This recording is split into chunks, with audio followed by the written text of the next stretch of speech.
Hey everybody, and welcome to Joker's Wild Side Corner. I am Lobo. I'm Jax. And I'm Clay. Yeah.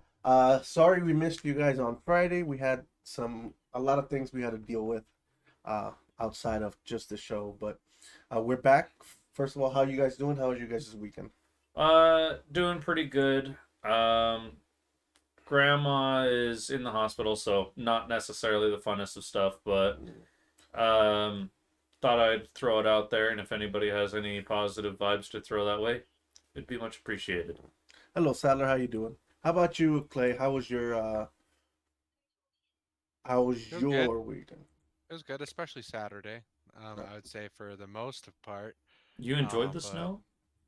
Fuck no. I'll go into that later when we get into the soccer segment. How about that? Yeah, I saw footage of the game. I have a lot, no, not a lot to talk about, but I will be on a small rant of that game and Yeah. LAFC. So Yeah, I saw a little footage of it, and I'm like, oh, it was snowing during the game. Oh Cold. yeah, no. So, yeah, I'll go into a little bit more, cool. and I want to get your guys' kind of opinion. I'll ask a question. I'll get your guys' opinion on what you guys think. We will. But Okay. Sounds good. Well, with that, let's jump into it because we have a shitload to talk about. First of all, we got to talk about some sad news. Recipes to Chris Mortensen, a longtime reporter and announcer for sports, specifically NFL. And also, rest in peace to ex Steelers linebacker Andy Rosell, who died at 82. Uh, Unfortunately, they were taken away. And that's part of life. But T's and P's to their families and friends for sure. With that, this episode is going to be really talking about a lot of NFL releases per the title. If you can't Oh see, yeah. there is they're making a lot of room for a salary cap for new people to complete their teams and for the draft that's coming up. Uh, so I know we have a lot. So let's just start it first. Vikings are releasing running back Alexander Madison. Yeah, Um, close enough. yeah, he was with them for a few years, and it just that opens up for their salary cap quite a bit. Um, with that, also the Jets are giving the okay to quarterback Wilson to seek out a trade. I don't know if any team would trade for him. I fucking Broncos, wouldn't. Broncos, yeah. According to they need the a quarterback. They need a quarterback. yeah, There, uh, I don't know if that need would be filled with that Wilson. All right, it's just Oh, Wilson would be better than the other Wilson. no, no, trading Wilsons for Wilsons, man. hell no. I would rather much have Russell Wilson. I don't know. Zach got more wins than Russell in one season I still don't trust that in Zach. less starting positions. Yeah, I don't, Just I saying. don't, I don't trust Zach at all. Sorry. Uh, Especially his attitude. I do not like it. He is almost oblivious to what he's doing. Um, and we saw it on a few press conference, but it looks like he's not going to be a Jet next year. Also, there's so many cuts happening. Saints are to cut safety Marcus May. I think he had an underwhelming year, so they're also trying to that opens up a lot of salary cut. What I saw. Commanders are releasing tight end Logan Thomas, left tackle Charles Levi Jr., and center Nick Gates. They're overhauling the line. Jesus. With the year that the Commanders had, Hmm. I mean, it's not like the Commanders did bad, but the Commanders didn't do good either. So I can see overhauling their teams just altogether. Uh, See, unlike you, I did think they did bad, Oh no, they definitely did bad, but but they didn't do good either. no, of course not. No, they But did all right. I Yeah, but they're just right there in the center. yeah, mid. But yeah, they're definitely overhauling that offensive line. Patriots for those have released cornerback J.C. Jackson. He's been with them for a few years. He had a very underwhelming season. Uh, Also, New York Giants are releasing guard Mark Okay, Lewinsky. they did a lot worse than I thought. Yeah, I'm telling you, they 4-13. Yeah, they sucked. Uh, They but played all right. yeah, But New York Giants, like I said, are releasing their guard Mark Lewinsky. Uh, Also, talking about offensive line, sources say that left tackle Tyron Smith will not be coming back to the Cowboys. This is a big deal because he was one of their big cornerstones for a while, especially the last couple years. Um, Also, uh, with releases and the offseason being that it is now, there's a lot of franchise tags like we mentioned last week. Yeah. I was introed into a little bit about the franchise tags. Mhm. But It seems like a goofy way to. get around from paying people. Yeah. Mm-hmm. We're gonna pay you more money, but Not yet. only rookie money. Mm-hmm. So capitalism. Yeah. Well, with who Casey franchise Right. tagged, it kind of fits Yeah. the player. Yeah. Kansas. He's not that good. He's all right. Yeah. But he has a lot of potential. That's the thing. Yeah, Kansas City has franchise tag cornerback Lajurius Sneed, who had an CJ Stroud. Yeah, no shit. No shit. But he had an up and down year. There was games he played extremely well, and then some where he kind of didn't really show up. He's just off and on. Yeah, exactly. Not reliable, as you would say. Exactly. Um, and today was announced after 13 years, center Jason Kelsey has announced his retirement in a very long speech, thanking his whole family, his coaches, and all that. Um, he will retire with 2 Super Bowl appearances, a Super Bowl championship, and a great Hall of Fame career, in my opinion. Yep, and he is a 7-time Pro Bowler, 6-time First Team All Pro. Just incredible career from him. I'm actually a big Kelsey fan. Well, As Jason am I. Kelsey. Am I? And so I think he's hilarious, and Yeah. Especially when they won the Super Bowl. Very good. Yeah, when they won the Super Bowl in that parade, he was funny as hell. He was in his what's genie outfit. It was great. That's actually a traditional outfit by the Eagles. Oh, Nice. did not know that, but okay. He talked about it on the podcast New Heights. Yeah. Well, congratulations on a great career, Jason Kelsey. We're gonna miss you for sure. But moving on to more releases, like I said, there's a shitload of them. Panthers, who obviously I love that. Yeah, see that apparel. Yeah. But Panthers, who obviously need to do something, It's just called a classic suit. Okay. I guess.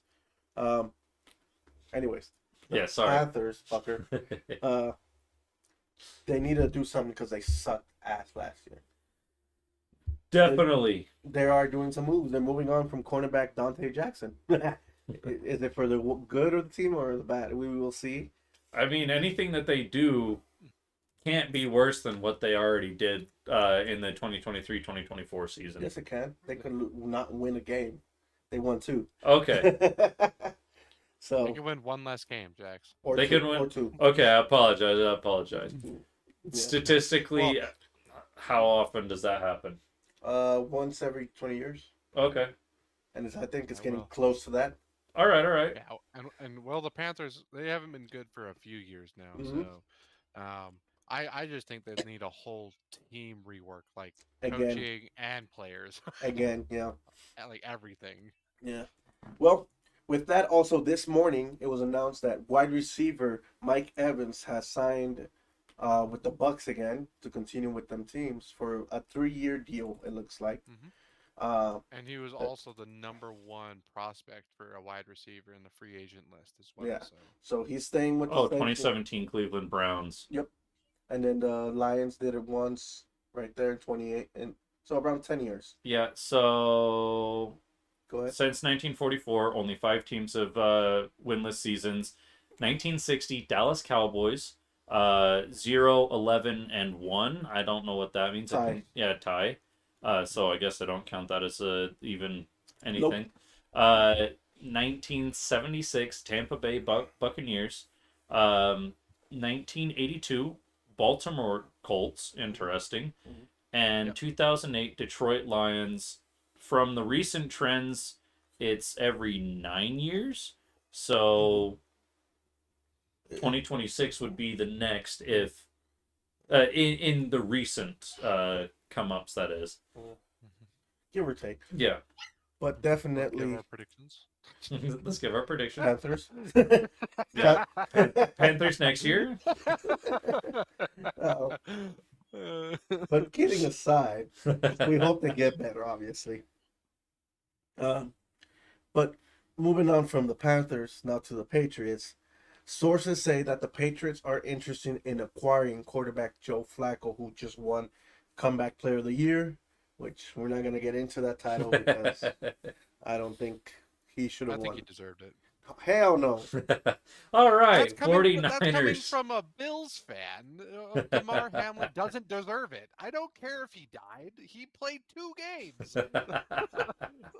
You can't come back from further than death. That's all I got to He, say. he won comeback player last year. He didn't die this year. Yeah, he got a back to back. You know what's funny? Last year, everybody was singing his praises, and now even Bills fans have turned on him. Come Oh, on, like, Bills we fans. haven't- You turned on him. he That he just doesn't proved it. deserve it. That just proved it. Deserve it. That just proved it. All I'm gonna say is Joe Flacco's probably gonna Patriots are gonna definitely need Joe Flacco because I'm sorry, the Patriots suck. So they're the Finally, worst team in the AFC East. So and let's keep him I'm that way sorry, for another 30 years, though. they're competing for third right now. That's all they're doing because as long as Bills keep doing what they're doing and Dolphins keep doing what they're doing, it's just Jets and Patriots fighting for third. Well, the thing is, That's it. if Jets play well with Aaron Rodgers back next year, I think they'll be fighting for not number 1 seed. Yeah, No, pretty I much. don't. Yeah, even with Aaron Rodgers, he's old and he sucks. So let's say Watch, I've had watch, watch the Jets beat the Bills twice next year for him talking shit. Well, I hope not, man. no, No, I I hope know not. for your sake, no, but See, for Aaron Rodgers when he was in Green Bay, He was getting hurt all the time in Green Bay, anyways. he sucked at Green Bay and he was complaining that there was no veterans. Like that's your QB right there. Yeah. mhm. He's just pulling a Brett Favre and going to the Jets and then retiring. That's all he's doing. So I think that was more of a Green Bay thing, but yes. Uh, so but I don't know. anyways, besides our complaining over here about who's what and who sucks, uh, moving on, a head coach who sucked last year and got fired after an ass whooping on a Monday night. Former Chargers head coach Brian Staley is being looked at to be hired to the 49ers for the office or an assistant coach job. All right. What are your thoughts on this? Because this was after the ass whooping they received last year by the mid Raiders. I don't have enough. He shouldn't be an assistant. Shouldn't be a head coach or something. All right, what he said. I don't have much opinion on head coaches.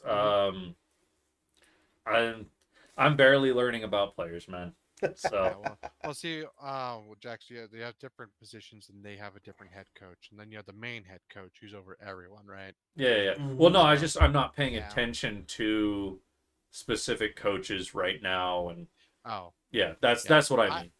I just don't think he should be in charge of a whole thing. He should just be an assistant All right. of someone. So Yeah. So I think he's going to be an assistant for the 49ers. Oh my head. yeah, And then today, actually a few hours ago, it was announced the Broncos will cut quarterback Russell Wilson and just eat up that dead cat space. There's a lot of money. We're not going to talk about it, but they're just going to take that hit. it's a big amount. That's all it is. Yeah. Yeah. It's a big amount. And it seems like a lot of other teams are kind of trending towards this idea of opening up cap space. Obviously. Yeah. Well, the Broncos, they're more like losing space than gaining from getting rid of him. So Okay. because Yeah. they owe a lot of money to him. It's a So- fucking lot, bro. Yeah. But it just we saw this Well, coming. that's their best move. Yeah, I mean, we saw this coming from the first year they sucked, and last year he played better than the first year in Denver, but I don't think Yeah. it was enough to keep his job, unfortunately. But I bet you're happy with that though, Lobo. So Well, it that'd be depends in who they your depends who they no bring in, because they bring someone that's a Zach world. Wilson. They can't Uh, afford anyone else. I mean, no, I'd rather have Joe Schmo from the corner, to be honest with you, than Zach Wilson. Like I said, I just don't like his ignorance to the situation that he's in. For He's not instance, on your team. no, no, Let's no, face it. no, I agree, but this is what I'm saying. If you're a fan of any team and your quarterback is throwing interceptions, costing you a game, cannot go past the 50-yard line after the second half, and when you asked in an interview, do you think you let the defense down? You say no without even thinking about it, without any hell no. Your leadership is bad.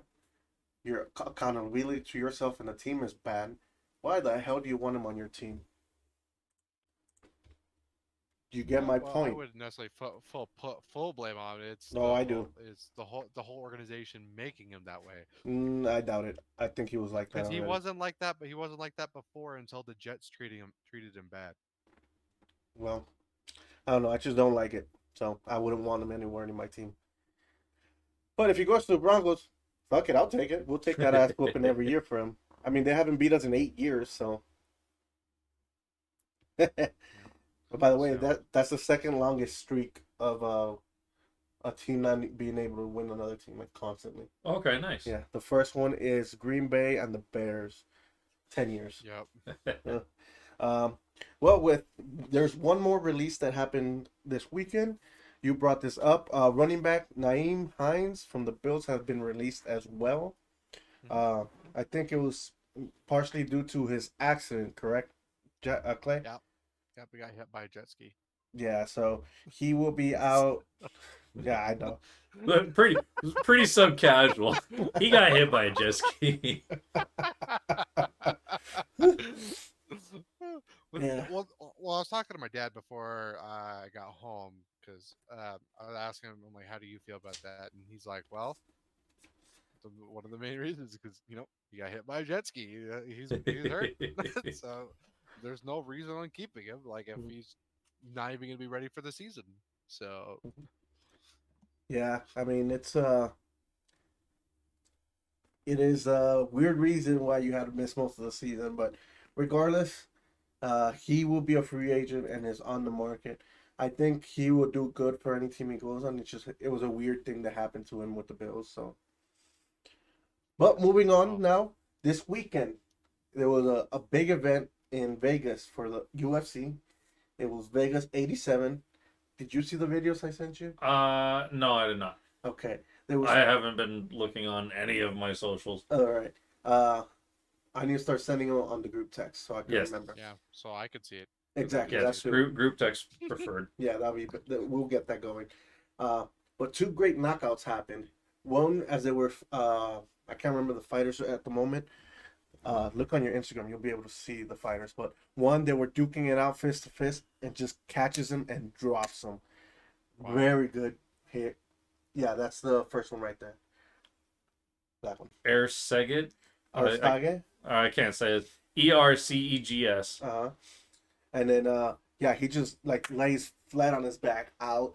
That's the match. The other one was a flying knee. Yeah, from Ooh. Oliveira. Yeah, Oliveira hit a flying knee and just ragdolled him after. It was Oh yeah, no, I mean he's just sitting there yeah. on the ground. He was out cold. Beautiful knockout. Two great knockouts of the night, in my opinion. So it looked like we missed a good card on that one. Yeah, I saw some popping up and then warning and then warning off of ESPN, and I was like, damn, they're Yeah. really hitting it, man. Yeah, it was a good card. I saw the highlights for those two matches specifically. They were going at it. I'll give them that. They were really going at it. Moving on straight into NBA, we got quite a bit. Last week, James powered through a bit of an injury during the third and fourth quarter for a comeback against the Clippers. Clippers also, by the way, have a new design and they're rebranding a little bit. I did send you guys a link, I believe, or I don't know if you've Yep. seen it. Yeah, I It, saw it before you sent it to the okay, group. gotcha. Yeah, it's an interesting thing. So I can't remember what other team I can't remember the sport, but they have the exact It's same design. very similar. It was very, very similar. So this Clippers one has a ship facing forward. The one you saw, I Mm-hmm. saw it too. It has a little sideways and it has Yeah. like Yep. Uh-huh. sails instead of like a cruise ship. But they're Yeah. going into the aquatic or the shipwright one, which was there from their bases in, I think Mm-hmm. Boston, when they were the Boston Clippers. Um, so it looks like they're gonna go back into that form a little bit. I do like it a little bit better than the lame ass one they have now, just the Clippers, and that's it. Or Mm-hmm. even if they would have put some scissors on it as Clippers, that would have been cool. But no, it was plain, just letters. Yeah. So No flair to it. exactly, at least this one has a little bit of flair. Um, Also, with that, we're talking about James earlier. James has reached a new milestone in NBA history. He is the only player with over 40,000 points. Jeez Wow. Louise, Yeah, man. last year he beat Kareem Abdul-Jabbar for the most points in his career, in any Mm-hmm. career, and now he's adding up onto it, and now has over 40,000. So Wow. I great wonder how job. fast. Yeah, I wonder how fast he would have gotten to that if he wasn't on the floor all the time. Probably another 2 years, to be honest with you. Probably another 2 years. Uh, with that, Mm. we did talk about you sent in on the group text about the U.S. NBA or the U.S. Olympic team. Do you still Mhm. have that up somewhere? I can't find the. Oh, I have it right here. Never mind, it just popped up. So this is the suspected roster for that team. It's LeBron James, obviously. Steph Curry, obviously. Kevin Durant, obviously. I thought Joel Embiid was a foreigner, dude. I don't know. I don't know I, NBA I thought he was like people, a. so I thought he was French or something like that. I Um, mean, the name sure suggests that it's, out of but foreigner. Yeah. Also on that team, predicted is Jason Tatum, obviously. Devin Booker, Anthony Edwards, Tyrese Halliburton, Anthony Davis, obviously. Bam Adebayo, I thought he was also a foreigner, and Guru Holiday. hmm Um, what is your biggest surprise here? To be honest with you, for you. I don't know. Yeah, I Mm-hmm. don't really know basketball players, honestly, so not really a big surprise, but Mm-hmm. I guess we'll see how it is. Well, I guess how the team is Mm-hmm. in this summer in Paris and Yeah, see how they really are because I know they've been talking a lot of smack saying we're going to go in and we're going to show teams that we can beat them 40 to 20, like for over 20 to 40 points over what they can score is pretty yeah. much what they were saying. Well, I mean, they And I got. want Sorry, no, you go on. they have a lot of big names, which is good, but also the chemistry with them is very big. see, I Oh don't yeah, know definitely. enough about other teams to be like, oh yeah, no, this lineup definitely has it in the bag. I haven't watched any 2024 or not. Obviously, I haven't watched any 2024 Olympics. But I haven't watched any of the other like NBA events at the Olympics or Mhm. basketball events, I should say. Do you guys know the story of the Redeem team? No, No. Okay, at least so not on the top of my head. No. this was the one in China. It was called the Redeem team. The previous Mhm. Olympics, they had flopped as a team and they had superstars like Allen Iverson, who we'll get to in a little bit more. They had not Anthony Davis, Carmelo Anthony on there. They had uh they had a plethora of superstars, and because the chemistry was bad, Yeah. they could not win. They Weren't got able to work together as a yeah team. yeah they got third place on that one. So the next one they got a team together that worked together well, and they won the gold again. Um, hmm but the other thing with this team, I don't see many players that play defense, and that kind of worries me. Because without defense, you could score all you want, but if you're getting scored on, It's gonna keep it tight, and possibly you slip up once or twice, you could lose. Hmm. I mean, I definitely think it would be smart for them to run, trials if they Yes. haven't. That is, don't know what's happening in the sidelines all the time, but I would think that it would be logical being like, hey, let's get all these guys together and see how well they play. Yeah, definitely. Uh, but that will remain to be seen if they play well. Speaking of playing well, the Celtics, man, they're on 11 straight win streak, and a lot of them have been Hmm. blowouts, dude. Um, Hmm. it looks like they're going to be the best team in the NBA if they continue this, and probably the favorite to win the NBA title, the championship. Man, they're killers right now, and it's not looking good for because I'm a Lakers fan, so they hate each other. Uh, You best watch out. Celtics are gunning for you. I mean, they're gunning for the title, and Lakers right now are not really in the title contention. No, no, they're pretty low on the board if I Yeah, remember. yeah, they were just around They're mid. playoff. They're Yeah, mid. they're mid. Um, with that, Houston forward Terry Eason, will need season-ending surgery on his left leg, so Houston will be losing out on him for the rest of the season. Yeah, Lakers are 10th on the. Oh, yeah. So they're right on the cusp of the playoffs. And Houston is also around that same spot. It seems like they might fall off a little more with their forward going into surgery. And finally, like I said, speaking of Allen Iverson about that Redeem team, they have said that he is getting a statue in front of the 76ers facilities. All right. Do we have any concept art of that coming out yet, or? No, but I have a feeling it's going to be like a crossover. It's gonna be one of those big, long swinging bounces. That's Okay, really nice. so. Hmm. That'll be that, or his weird stepping over one of the Lakers players, which that'd be funny. Uh, but other than that, that's all the NBA news. We did have something that you mentioned that Utah is considering, right, Clay? Yeah, so the Jazz owner and co-owner RSL, Ryan Smith, um, he posted on Twitter, I guess now X, on February 27th. Um, he was saying something like, our efforts right now are not trying to build like on another arena. It's more about um, revel- uh, just trying to make the downtown kind of like it needs an investment, is what he was saying. Okay. He was like, imagine an experience like this where there's a big arena that houses NBA and NHL. Because right now, I know you guys have talked about it on the podcast before Mm-hmm. Hmm. previously, Yes, we have. and I have mentioned a few times as a viewer. Um, with that, we we should be hearing, hopefully, the very most likely of hearing news about an NHL team and an MLB team coming Yes. to Utah within a year, within the year. No, very Um, very good news for and us that we live here.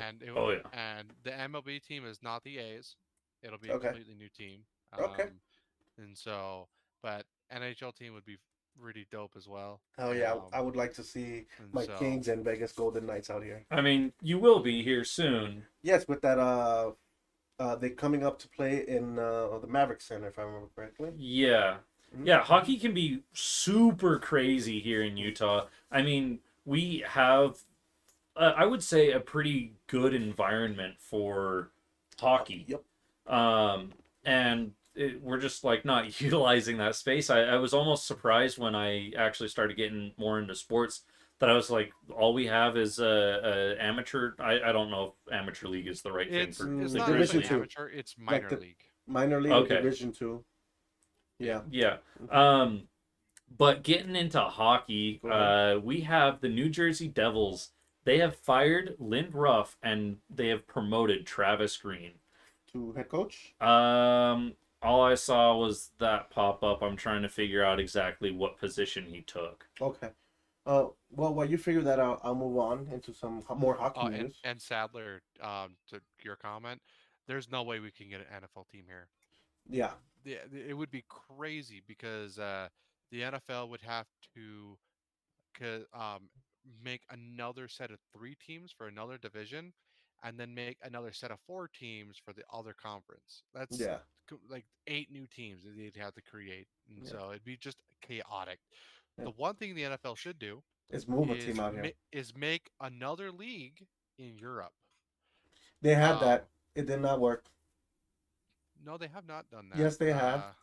We'll talk about it offline. Trust me. We'll talk about it. I'll send you the links. Okay, because Yeah. we're not really world champions if we don't face other people in the world. I mean, I agree. Facts. I agree. But I'll explain to you. This is an off-screen conversation, but there was one that flopped miserably. But moving on to more NHL news. Yeah, I don't know what the hell Position that was? position guy held. Okay, well, just he got fired and so he got replaced. Yeah. Okay. But Senator. Travis Green was definitely hired as an assistant. I'll Okay. look up what Lindy did. Okay. With that, Center Josh Norris is out with an upper body injury. It said for a few weeks, didn't say how long exactly. Also, with the trade deadline coming up fast here for the NHL, there's a lot of rumors of teams being involved. That's going to be a crazy deadline. Teams rumored to be involved are the New York Rangers, the Anaheim Ducks, the Calgary Flame, Pittsburgh Penguins, Dallas Stars, and the New Jersey Devils, among many more. So it looks like there's going to be a lot of players moving around here in a few weeks, in the last week of the deadline. I believe he was What? the head coach. Lindy Okay. Ruff was a head coach. Gotcha. Okay. So he was for the New Jersey Devils? Yes. Okay. So I guess they're doing that bad that they need to move on from him. I take full responsibility, Ruff said, after 4-1 loss to the Lightnings at Prudential Center February 25th. You want to win, and we've dealt with a lot. Players want to win. I'm responsible for those wins and losses. Who gets on the ice and who doesn't get on the ice. So he's taken a very good I messed up. I've been making bad calls. So they did choose to fire him. It's not like he walked away from it. I'm pretty sure, he probably is speculating a lot more on like how he did, but it's awesome to see him come up to that ownership of Man up. As yeah, I say. I messed up. Yeah. Well, that sucks for the New Jersey Devils, but hopefully it also leads to a better streak here and better performances. Heck yeah. Speaking about performances, this is crazy for this rookie. I don't know if you guys heard this. I did send a link to you, I believe. But anyways, New York Rangers rookie has a wild start to his career. I can't remember his name. I don't know if you could look it up. But a rookie that's been in more fights and since he started than minutes playing on the game. So he literally has played 28 minutes on the ice, 32 minutes of penalties, 4 fights in 7 games. Wow. Jeez, Yeah, man. what a wild guy. Here, let me see if I can help you look it up. It is crazy. He's quickly becoming a fan favorite of hockey fans. Let me see. Rookie. It is Matt Rempe. Matt Rempe. Yeah, Matt Rempe. So Dang. he is a wild man. He's bringing back the old times of let's throw down the stick, throw down the gloves, and let's get it on. And I'm hearing that a lot of the vets are loving this. So let's bring it back. Let's bring all that back as it brings more energy to the game, especially by the fans. They love it when they Nice, start. Heather. Nice. Matt Rampage. Hell yeah, that's a good nickname.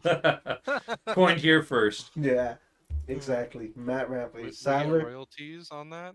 We need, someone needs. I'm someone- copywriting that right now. Yeah, copyright, I'm trademark. all talking that to my lawyer. shit. Yeah, we need to do that ASAP. Now with some Major League Baseball news here. We only got one on that. Phillies and Zach Wheeler agreed to a 3-year deal, extending his stay with Philly. It looks like they're going to keep a good player as he's been doing very well for them. But with that said, we're gonna move on into normally soccer, but there is a little bit of rugby news. Clay. Yeah, so Utah, where we live and are from, we used to have a pro rugby team way back when. I don't know when, but they came back, and their home opener is this March 9th, so I believe it's going to be this Saturday. Yes. They play at the RSL Academy in Harriman, where the Real Monarchs play, which is our minor league MLS team. Well, not Mm-hmm. MLS, but soccer team. Um, well, they just had a preseason home game. I don't know when the game was or who they faced, but they dominated whoever they faced. I don't know who, but they should fire whoever that coach was because them guys. Oh, I lost Um, it. I thought I had but it, but I didn't. they won 40-0. That's I think that's crazy. I don't think I've ever heard a rugby game go scoreless like that. So, what about you? What about you, Loba? Have you heard a rugby Uh, game going scoreless like that? One team just no, dominating. they usually score something, and yeah, that's crazy.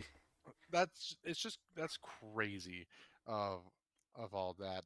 Um, but now into some soccer news and Yes, MLS news and all that.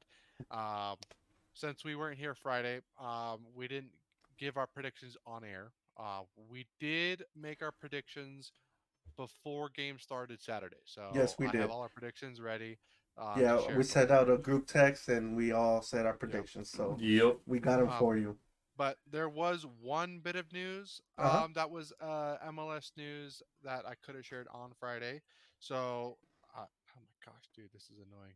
Facebook, what the hell? Okay, I have it right here. So, in the MLS, like I was explaining to you guys, maybe a few podcasts ago, where MLS we have different tournaments that are within the MLS Cup, right? So there's one tournament that I wouldn't say it's like I guess it's really important and it's a really big tournament.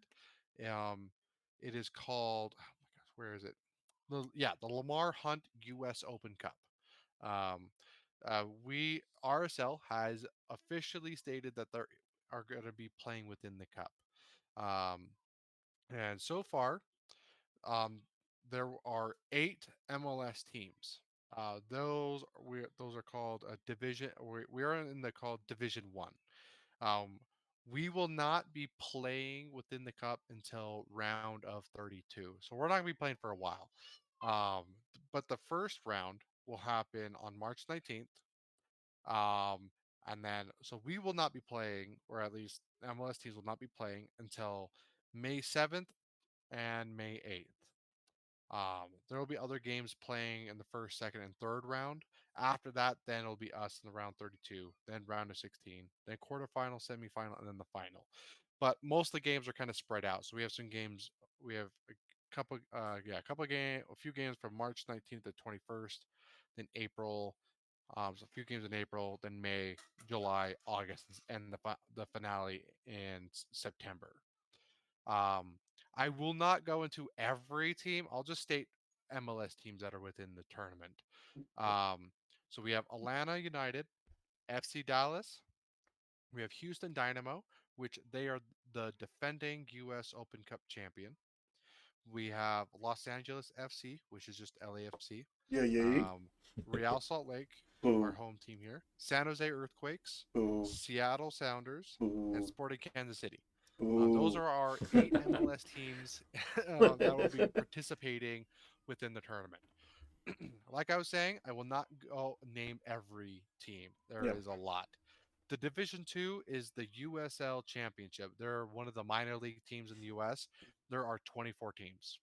Nice. Um, Jeez, yeah. and 16 teams will enter in the third round, and 8 teams will enter in the 32 round. So like they'll be playing and eliminating each other. The Division Three, there are 32 teams within the USL League One, NISA. I don't know what team that is, and MLS Next Pro. They're kind of like You said other minor NISA, league team. Yes. I don't know what it stands for, but and then we have the Open Division, National which Independent Soccer Association. so yeah, again, one of the lower league teams. Yes. Yeah, in Detroit, or no, that's I don't know where they're at. Mhm. I tried. Yeah, and then the Open Division, which is going to be the first round, there are 32 teams. And these are just random teams throughout the US that are all from different states and whatnot. And that's all of the US Open Cup that is happening. And so we'll get into more in that once the U.S. Open Cup kind of starts when the MLS teams start to go in, and we can kind of get more into that at a later date. Heck yeah. Um, and that is the news from at least Friday. Um, then let's get into the predictions. Let's kind of get that over and done with. Then we can kind of get into um, The points. some other news as well Mhm. that happened after um, the after all the games. So with our predictions, we had the very first match with Columbus versus Minnesota, both ranking third on either conference. Um, it was a unanimous. Well, I guess it was me and Jax. We both thought Minnesota was going to win. Yeah. Um, and then Lobo, you had it as a tie. Yeah. Well, Hold on. I'm it bringing ended. those up. It ended 1-1 tie with 1-1 with tie. Lobo guessing 1-1 tie. So he earns his 3 points. Um, GG's. I smelled it coming. yep. Then we I the almost second went 1-1. yeah, and then the second game that happened that was supposed to happen at the same time as the Columbus game, we had RSL versus Yep. LAFC.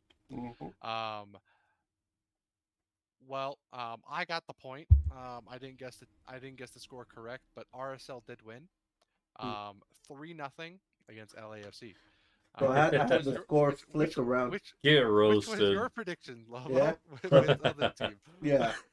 I had the So, score flipped around for sure. but again, like I was saying, I'll kind of get into more of that kind of the details later Mhm. after all the predictions.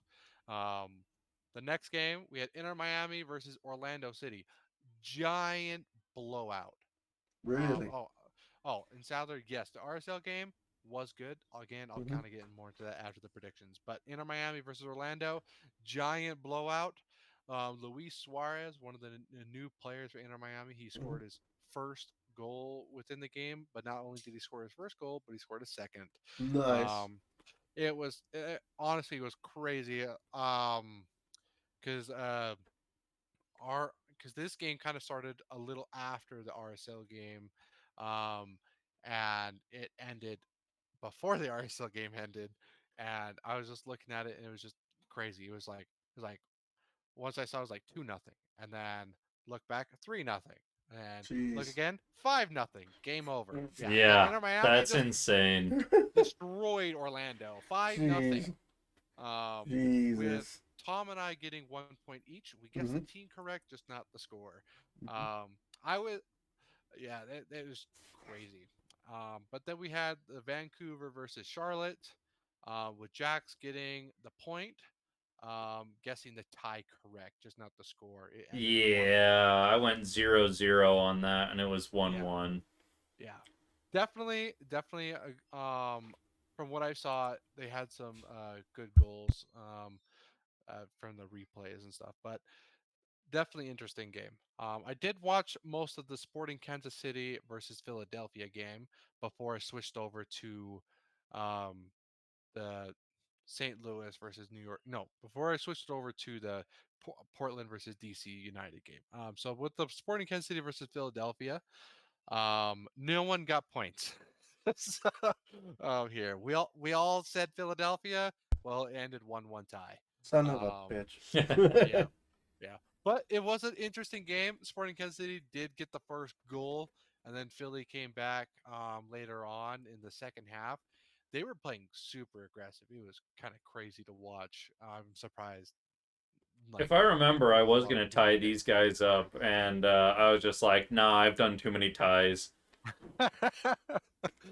Then our next game, St. Louis versus New York City, with Tom and I getting 1 point each, guessing St. Louis to win. Um, Shucky Tom, yeah, darns. Lobo and I, we both had the same score or same prediction, but not Hmm. the same. correct score, with St. Louis beating New York City with 2-0 to Mm, nothing. gotcha. And the next game, another interesting game um, that happened with none of us getting points. So, Son of a with bitch. uh, with Houston Dynamo versus New York Red Bulls, it ended 2-1 New York. I Mm. it was crazy. I almost got 3 points there if it was the other team winning. So, Well, I actually, If Houston would have uh, scored one goal, I would have been 3 points. yeah, yeah, it was crazy. Um, I see. I thought New York was going to come back. No, it was a different game. Sorry, it was the Portland DC game I was going crazy for.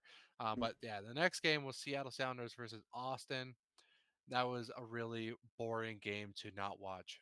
So Yeah, it looks like it. I mean, the eh, clips are 7 minutes and 3 seconds, which is surprising. yeah, they lost 0-0 to tie. I got 1 point from that, but I guess 1-1. Um, Mm. I didn't see my thought on that game was if one team were to score one goal, that would be the only goal of the game, and that team would Mine too. win. so, Mine too. so that's why I put tie. I'm like, I I had a feeling it was gonna be a tie, but I knew if one team was gonna score, that was gonna be the only thing scoring. Uh, I'm glad I did not put that game on to watch because the DC versus Portland game, which is next, that was very, very entertaining to watch. I'm glad I put that on our predictions here because, yeah, that game was crazy, giving me 1 point. Nice. Um, I was kind of going nuts on that game because I had it 1-1 tie. Because I thought it was gonna be that close, which it still technically was. Both of you guessed DC winning. So what was crazy was, so Portland was up 2-0 into Oof. the second half, and then DC comes out of nowhere and Tags it. playing super aggressive. I'm surprised like there wasn't a lot of yellow cards being handed out to DC because Yeah. they were aggressive. And they came back and tied it up. Um, because I thought Portland was going to win and none of us are going to get points. Which I'll kind of go into more detail on where our standings are. Yeah. Because if Portland would have won, we would all be tied right now on points. Wow. That would be So, insane. so you're up by 1 point then. I'm up by 1 point, and it's Oh. crazy. I was like, I was freaking out in the chair. I'm like, uh, um, because they were up 1 goal, and then Portland they go to try to go shoot a goal, and it got taken away, blocked, and DC ran it up and scored. And I jumped out of my chair like just like cheering. I'm like, yes, 1 point for me. Let's go. Nice. It was funny, but yeah, like I was saying with their points, um, Aloba and I, we tied on points this week with 5 points each. Nice. I let you guys Um, catch up. That was the Oh, whole point. let us. Yeah, yeah, Okay. Jack, Oh, Jack's got 1 point this week. yeah, suck Um, yeah. it. with our scores right now, we have Lobo and Jax at 8 points. Then we have me at 9 points. At least Oof. right now into week 2. We do have 32 more weeks to go, so plenty of points to A go. lot could happen. Yeah, Yeah. no joke. So definitely interesting to watch a couple of the games. But like I was saying with the RSL game, kind of go back into that. So I went to the game, um, In the snow? and yeah, it wasn't technically supposed to snow when the game was supposed to start, but True. your team LAFC were a bunch of crybabies and whined and tried to Where are they protest. from? Where are they from? I A don't place that care where doesn't they're snow. from. Exactly. I Where don't care where they're where from. if a little bit of snow happens, then it's torrential flooding. Yes, it is. Because it doesn't I even don't care where Yeah. rain they're that from. much. Snow, wind, and tumbleweeds. They were sitting there. Watch you go to the desert of LA and you're like, oh, it's too hot. I don't care where they're from. They have teams that they face that Mhm. are in colder climates. Yeah. Well, climates. I agree don't with you really there. They shouldn't have bitched about it. and they're a pro league team. Yep. NFL players play in blizzards. they could Yep. stop crying. Yeah. And I But my agree. like, feet are all swippily. so Oh, eat what was shit. supposed to happen? The game was supposed to start at 12, right? Hmm. So with my family being season ticket holders, we sit in the South School, which is general admission, which means if you want good seats, you get there when doors open. So we've been going when doors open since the stadium opened up for general admission back there How in the cold South were School. you? How Um, cold were you? so I wasn't super cold. It was just my hands. Um, You but look like you're pretty dressed warm. I was dressed very warm, yes. Um, but I was expecting snow at the end of the game because the game was supposed to start at 12. Well, we get there at 10:30, right before doors were supposed to open, and they said the game was delayed. That and the gates cannot be opened because LAFC players are not here.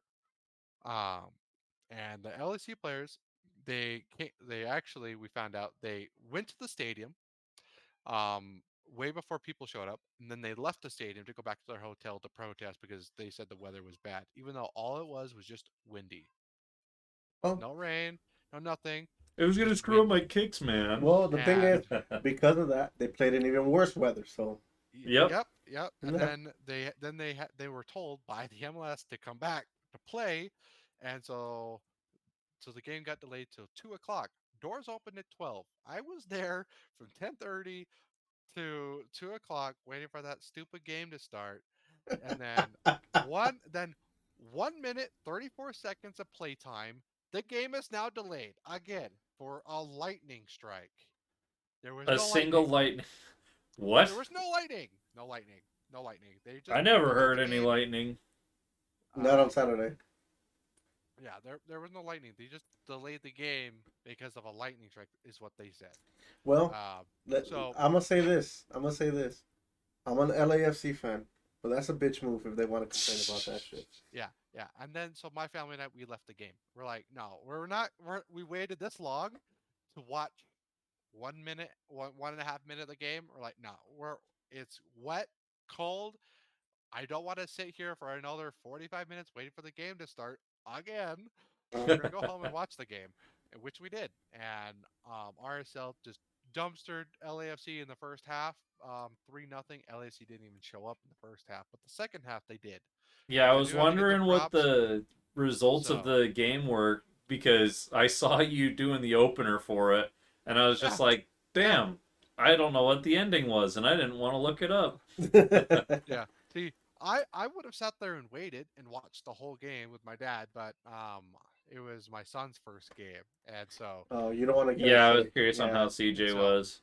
yeah, so we're going back Saturday to watch the game because my parents, they won't be able to attend the game, so my dad has two season tickets, so we're just gonna go again on Saturday. Nice. Good.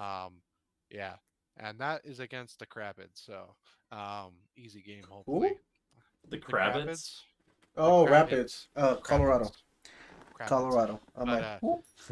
but the RSL did get the dub, which was great. The one thing I would like to ask you guys, I already kind of heard your opinions, but do you think the game should have played on? Like, should have started and played? What do you Yep. guys think? Yeah, Yep. I mean, it was. I drove in that weather. It was pretty crazy snowstorm, and I even went close to the stadium as well around Mhm. 2 o'clock, and it was. I mean, I would be surprised if you were able to see from goal to goal at that stadium. That's how blizzardy and Mm. snowy it was on the roads. No, Um, yeah, it was not. It was, I wouldn't say it was like very good visible conditions, but yeah, like it wasn't bad. but you still have Um, walls and roofs around there, so it wasn't like they were completely exposed to the elements. I'm personally on the side that the game should have been going on.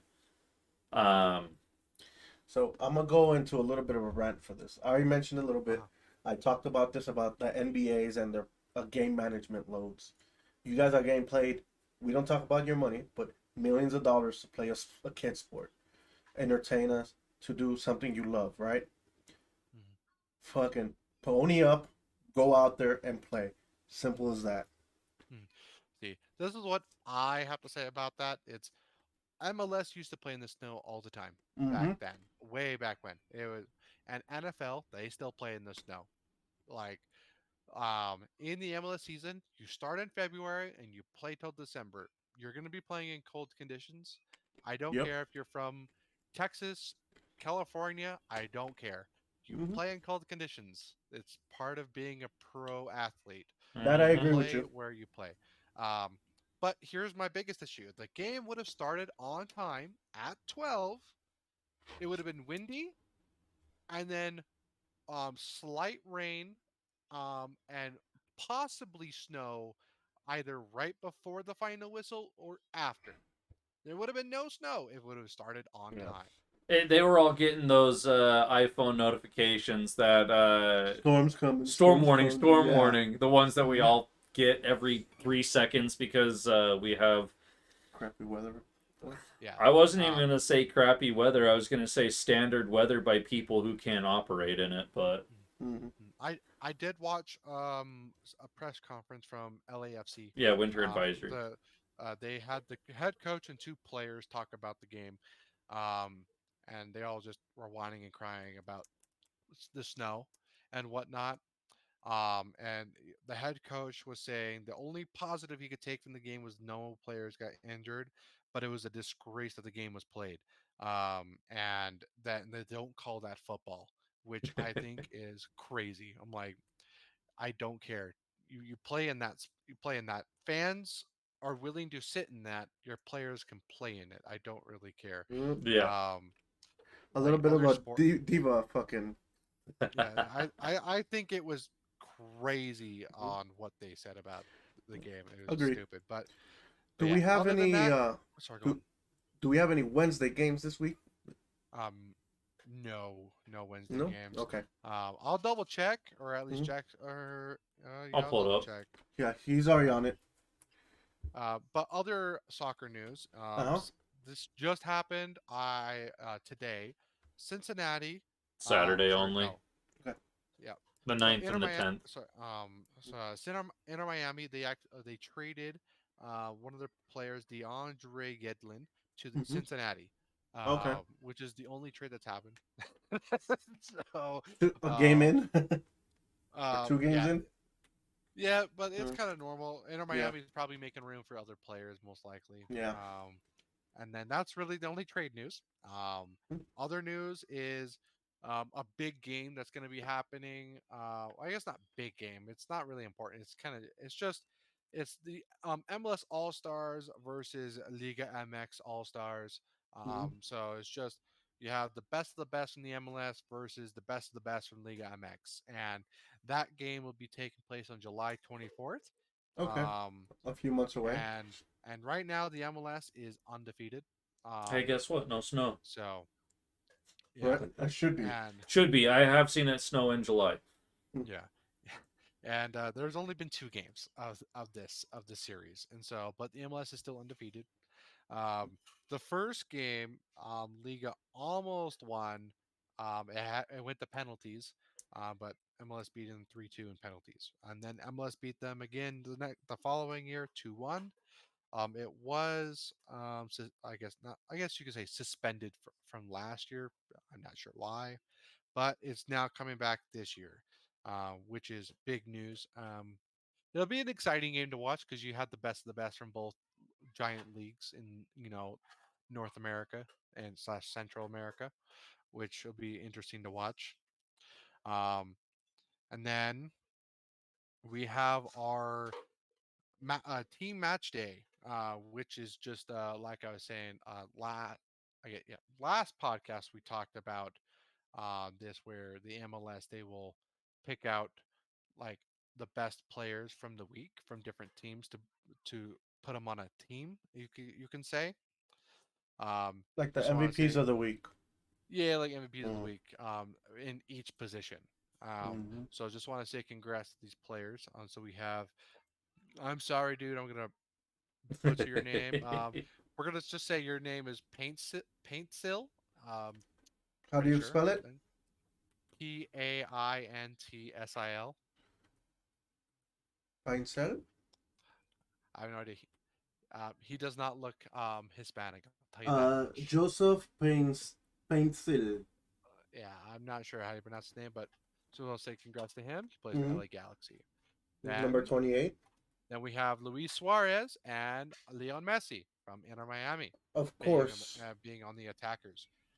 Now I'll switch down over to to mid this because I'm curious now. now down to midfield we have Pompu, who plays for St. Louis. We have Acosta, who plays for Cincinnati. Then Paintsill. another Inter Miami player. We have Gressel. Congrats to him. And then our homeboy here at RSL, Andrews Gomez. Amazing performance from against LAFC, scoring 2 of the 3 goals and Nice. getting an assist for the third goal with Chicho Rarengo. Um, Now down to our defenders, we have Ilil from New York Red Bulls. We have Robinson, again from FC. Oh, sorry, from Cincinnati FC. Then we have Herrera. Aaron Herrera. Okay, cool. He actually used to play for RSL. Nice. Yeah, he plays for DC United. Now for our keeper, we have I don't know his first name, but his name's Johnson, and he plays for Toronto. Mm. And then our head coach Miami's. of the team. Yep, we have Miami's coach Yeah. Tata Martino. Yeah. Um, Figured. and then Steel congrats to City. them. Mm. And Yeah. then other than MLS news, another congratulations to our U.S. women's national team goalkeeper Alyssa Nahir. Uh, He's the third goalkeeper in U.S. women's national team history to have 100 international appearances. Okay. Congrats to her Dang. and their victory that they just did against Colombia. Um, and congrats to them. Cool. Nice. And then that is all MLS news. And then we'll dive deep into our predictions for this upcoming games on Friday. All right. Heck yeah. All right. Before we move on into pro wrestling, I am gonna go over some games, some picks for NBA and NHL that I forgot to do. Okay. Just gonna go real quick. Tonight there's 4 games still playing. The Jazz and the Wizards are the Jazz are down by 1 at halftime. I will choose the Jazz to come back and win this game.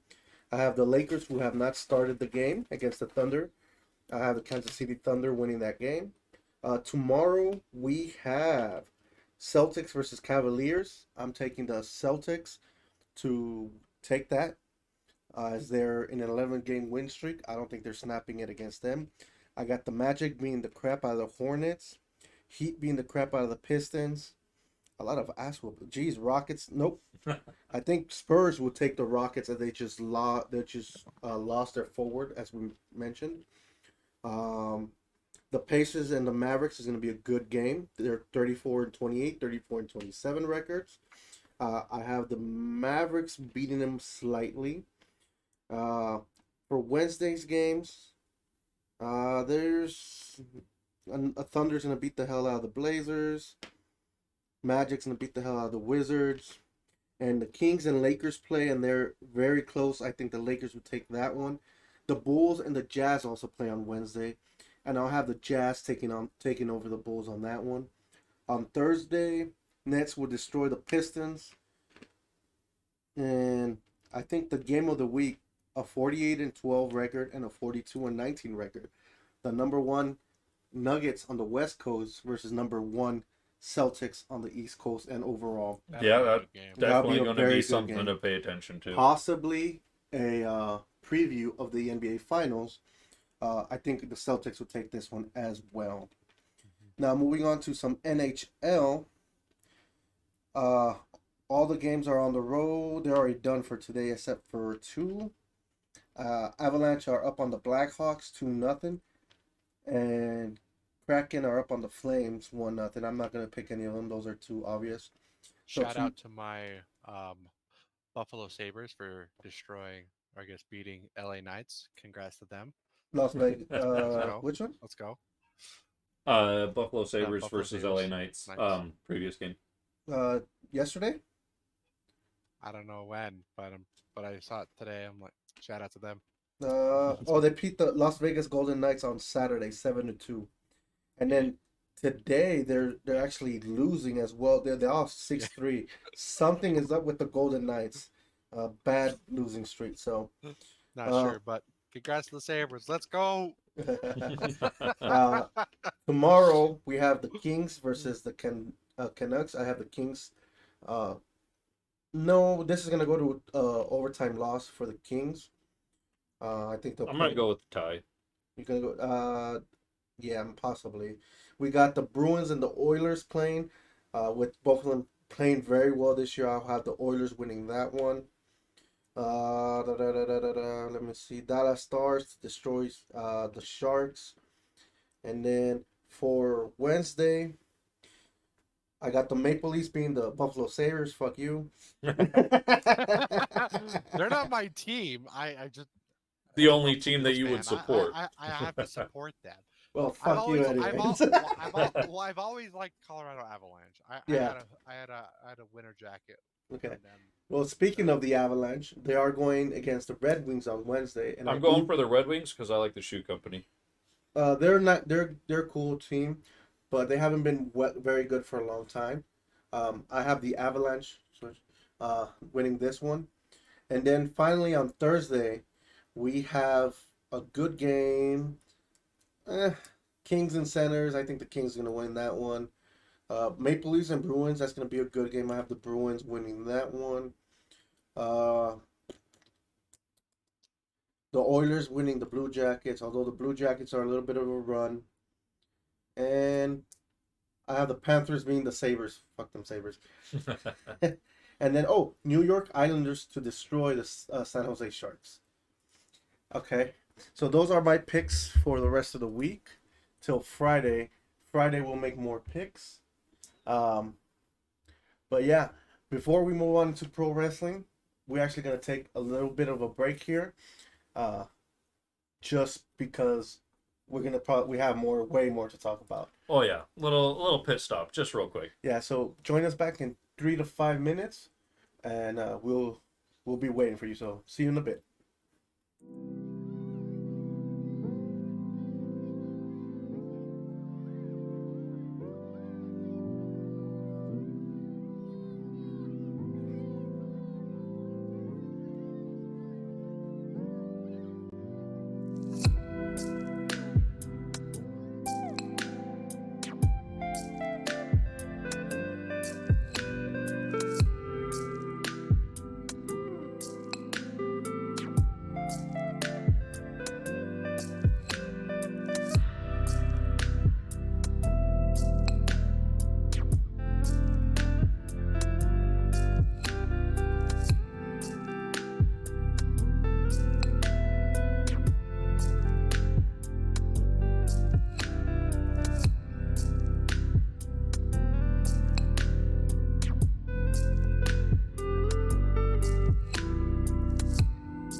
Hey everybody, welcome back to Joker's Wild Side. Thank you for holding on for that break.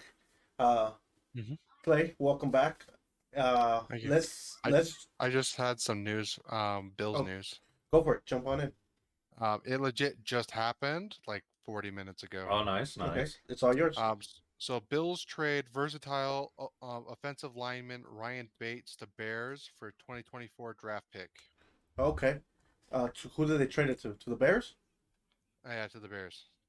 Are they trying to get that number one pick? Ooh, Um, no. Why I would they? They have their quarterback. No, why would they? because we could probably use something else and they're trying to get a pick for. I'm not completely sure. Mhm. Um, but it does clear a little bit of salary cap Okay, for us. gotcha. Not like a ton like Neon Himes, but it's close enough we could say without going into details of how much. All right, But yeah, cool. it looks like uh, we have 10 picks now. It's moving to 11. Nice. Sweet. Well, moving now into pro wrestling news. First of all, we want to start off with saying rest in peace to former WWE superstar and manager Virgil, who passed away this last week. Rest in peace in him. He was struggling through some stuff for a while, and prayers and thoughts and to his friends and family. Uh, a lot of deaths this week that kind of hit home. But going into some more, we want to send congratulations, sorry, to Paul Heyman, who was announced today by WWE that he's going to be announced into the 2024 Hall of Fame. Nice. Okay. So Nice. Do we this know on what? yeah, the WWE the day before the first WrestleMania. Oh, It's, no. it's What he's going to be initiated for, or is he just so, announcing it? no, he's being initiated for just being Okay. a great performer and his accomplishments in Gotcha. Okay. pro Okay. wrestling. But yeah, congratulations to him. Well deserved. I could go on and on his accolades from the Dangerous Alliance back in the 80s to ECW in the 90s, changing the game, bringing in what became the Attitude Era, to his Brock Lesnar's, to his SmackDown 6, which was Edge, Chris Benoit, Eddie Guerrero, Chavo Guerrero, Rey Mysterio, and Kurt Angle, who he did a few months of segments with them. Great work. To his work with Brock Lesnar again, to his work again now with the Tribal Chief Roman Reigns. So well deserved. Um, Now let's move on into today's Raw before we review what happened last week. Announced for today's Raw is Jey Uso versus Drew McIntyre. Um, All right. All right. yeah, I think a rematch from a few weeks ago, and then Becky Lynch versus Nia. Najak. Yeah, yeah. You know how I say her name. Uh, I hope Nia gets her ass whooped. But that match I think might get changed, as I saw a little bit more on it that supposedly there might be some interaction with some other superstar. So we will be yet to see. Okay. Gotcha. Well, speaking of Raw now, let's jump back a week as we missed Friday, so we have to review quite a bit. Last week on Raw, sorry, we got a lot of paperwork here. Uh, there You was, don't get paperwork, Clay. yeah, if you were That's here, okay. I would have made you a copy. Um, well, on the start of the show, Rhea Ripley and Becky Lynch confronted each other first time after, what the hell happened there? Oh, not sure. Okay, we'll look into Everything's fine. that. Okay, sorry, confusion with the specs on the stream. But Rhea and Becky Lynch, Likely. yeah, I like that name better. Beckley, confronted each other for the first time after she won her title opportunity. Um, they just talked a lot of smack. Then Nia Jax launched a sneak attack on Becky Lynch. Obviously, Nia Jax, piece of shit. Uh, Match that happened. It was a street fight, if I remember correctly. No, not a street fight, just a regular match. Sami Zayn defeated Shinsuke Nakamura. Nice. I know you were pretty excited about that match. Yeah. Not one of his like debuting matches, but Oh, sorry. Hold on. Yes, Sammy defeated Shinsuke Hmm. to return the loss that he had got a few weeks ago from Shinsuke as well. So they're traded back and forth wins. It looks like they're going to be going into a little bit of a program here with each other. Mm. Raquel Rodriguez returns to Raw and defeats Chelsea Green, however she says it. Um, in a decent match, Raquel Rodriguez really beat the snot out of her. Chelsea Green slapped Raquel in the beginning of the match and then acted like a little scaredy cat and tried to run away. Try to say, no, I'm just kidding. Yeah, yeah, no, you slapped her. You got your butt whooped after. Uh, after that, there was a segment with Judgment Day interrupting Imperium and saying that they're going after Gunther. We will see what happens there, which will throw a wrench in our predictions that we have for Gunther. Yeah, I don't. I see it more just like stirring drama than it is like anything that would be of Tangible. like weight to it Mhm. because it seems very left field. Agree. Very much Um, agree. yeah, and it's Judgment Day talking about Gunter. Like they didn't announce anybody, so the level of seriousness going after Gunter, I don't know if it's all there.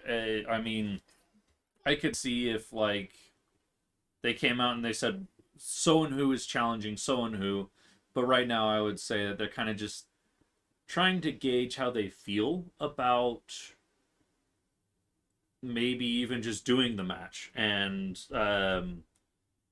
Gunter maybe losing his Intercontinental title or whatever the situation may be. It's just weird where Gunter is right now. Okay. Speaking of Gunther, sorry, news just came in.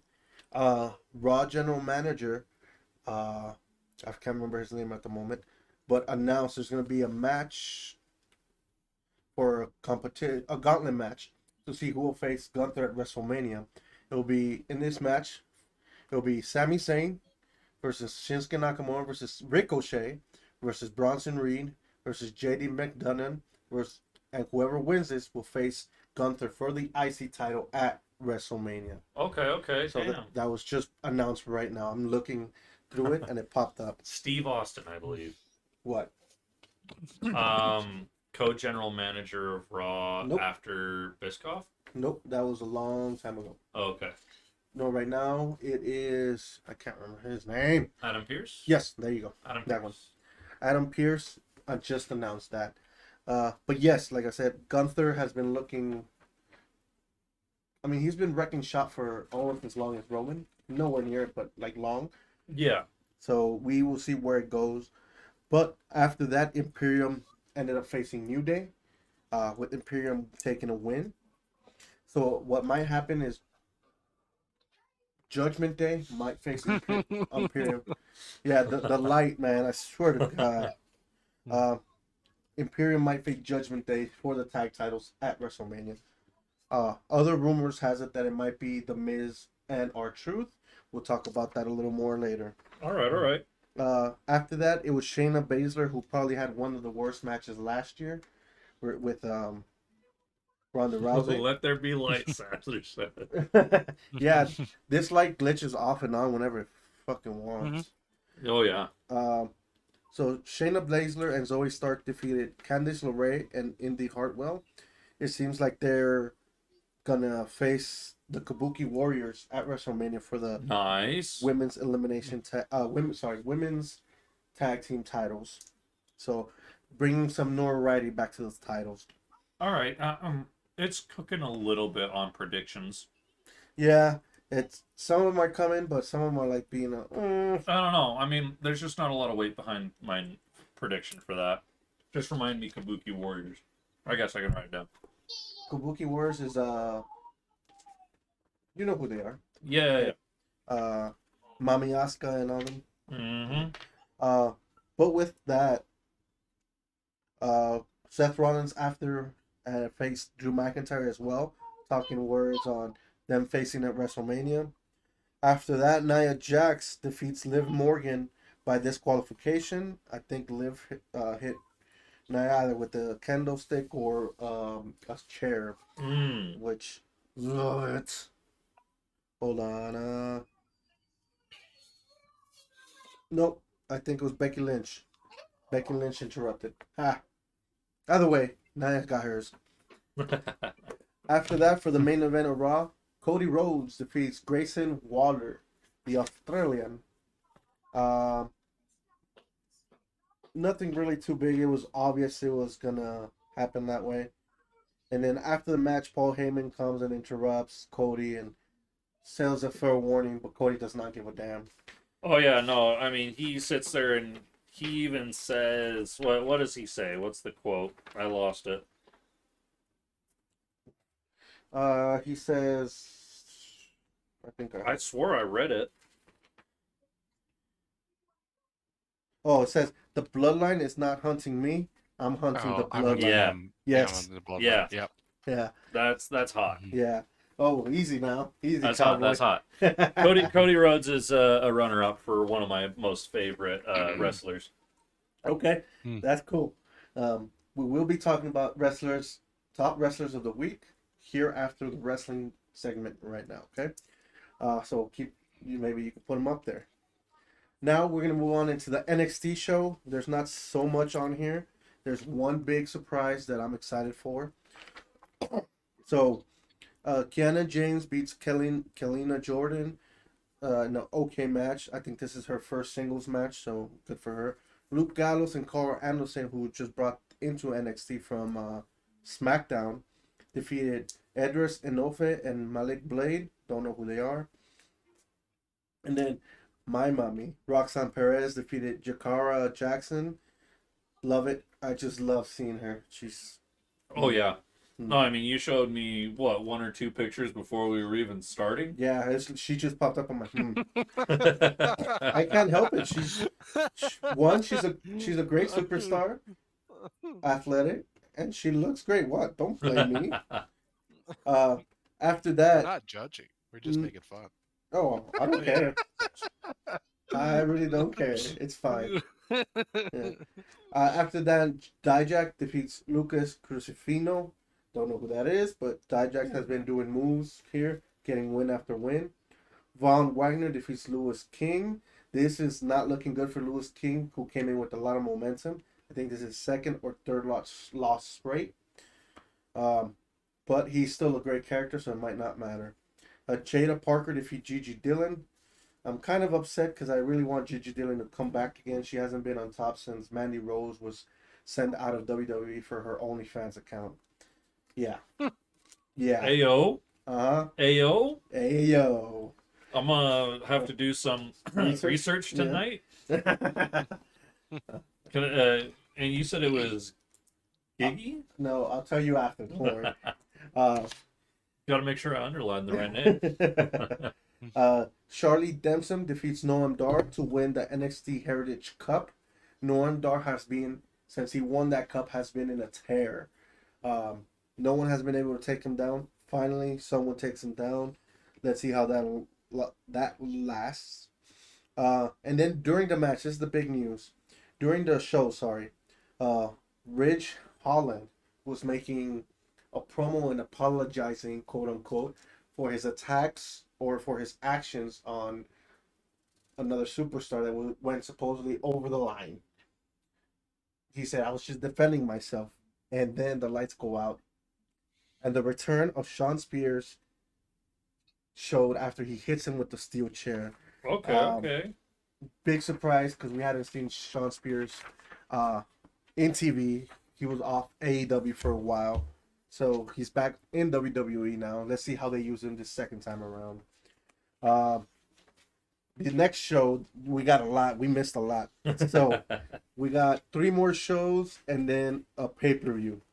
Which that pay-per-view it was beautiful. We saw some of the matches. Oh yeah. What a beauty. Yeah. So we're gonna start with AEW Dynamite. Hangman Page comes out on the crutch, dude.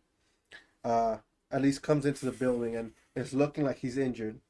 There was a little bit of interaction there, and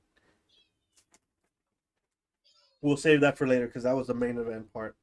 The first match was the Blackpool Combat Club. Bryan Danielson, Claudio Castagnoli, and Jon Moxley defeat Eddie Kingston, FTR by submission. Daniels putting Kingston asleep ahead of the match. at AEW Revolution. Uh, so it kind of works like MMA. Okay. A tap out or not go to sleep. It's a submission. Yeah. So good on him. And then right after that, the debut of the aerial assassin Will Ospreay. Oh, I know you're Dude, pumped for that. I'm pumped. I know you like him too from what you've seen so far. From what I've seen from Will Ospreay, he's pretty good. Yeah. So he made his debut. Thank exciting the fans, thanking them for confirming, letting him finish his obligations with the other companies. And then Takeshita came out with their managers and pretty much set up their match at AEW Revolution that we'll talk about more ahead. And pretty much saying that this is in between family. This is just to see who's better, pretty much. Whatever. Yeah. After that, there was Orange Cassidy versus Nick Wayne for the AEW Intercontinental Champion. Orange Cassidy won. But at the end, Roderick Strong, Orange Cassidy's opponent at Revolution, got a few shots on Orange Cassidy. Maybe softening him up a little bit. Yeah. Trying to get him a little bit of afraid. Yeah, exactly. Then there was Sky Blue versus Chris Statler. Sky Blue wins by pinfall. This is a bit of a fall from Chris Statlander, who was just the champion. But it seems like they're pushing Sky Blue, which I'm all for. After that, it was Chris Jericho versus Atlantis Jr., a luchador from Mexico. Chris Jericho won with the Walls of Jericho. I think Atlantis Jr. is a little bit up in age, so this was a good match for him. And I think this is his first match in live American TV that's not recorded outside of America. Gotcha. So good for him. I'm glad that there's still some lucha coming into America. Now, let's go to the real crazy part where Hangman Page comes out to talk about his injury. Mm-hmm. Did you see that segment, by the way, Clay? Which one? The one with Adam Page coming out with the crutch? I thought that was Rey Mysterio. No, that was on SmackDown, so you're ahead of it a little bit. Someone else. But that also happened. I don't know. We'll talk about that. A lot of people on crutches right now. Yeah. So he comes out on crutches, talking that he's injured and blah blah blah, and that he will not be cleared to wrestle on Sunday. Well, then out comes Swerve Strickland and said, "Come on, man. Like, I get it. We went through a lot, and I respect you because we went through a lot, right?" And then Samoa Joe comes out, talks to smack. Swerve by the end is saying, "You know what? I'm gonna beat your ass. Blah blah blah. I'm gonna be the next champion." Well, he should have turned around, as Adam Page comes and swings that crutch straight into his back, bring him down, hits him a few more times, and he swerved everybody. He swerved.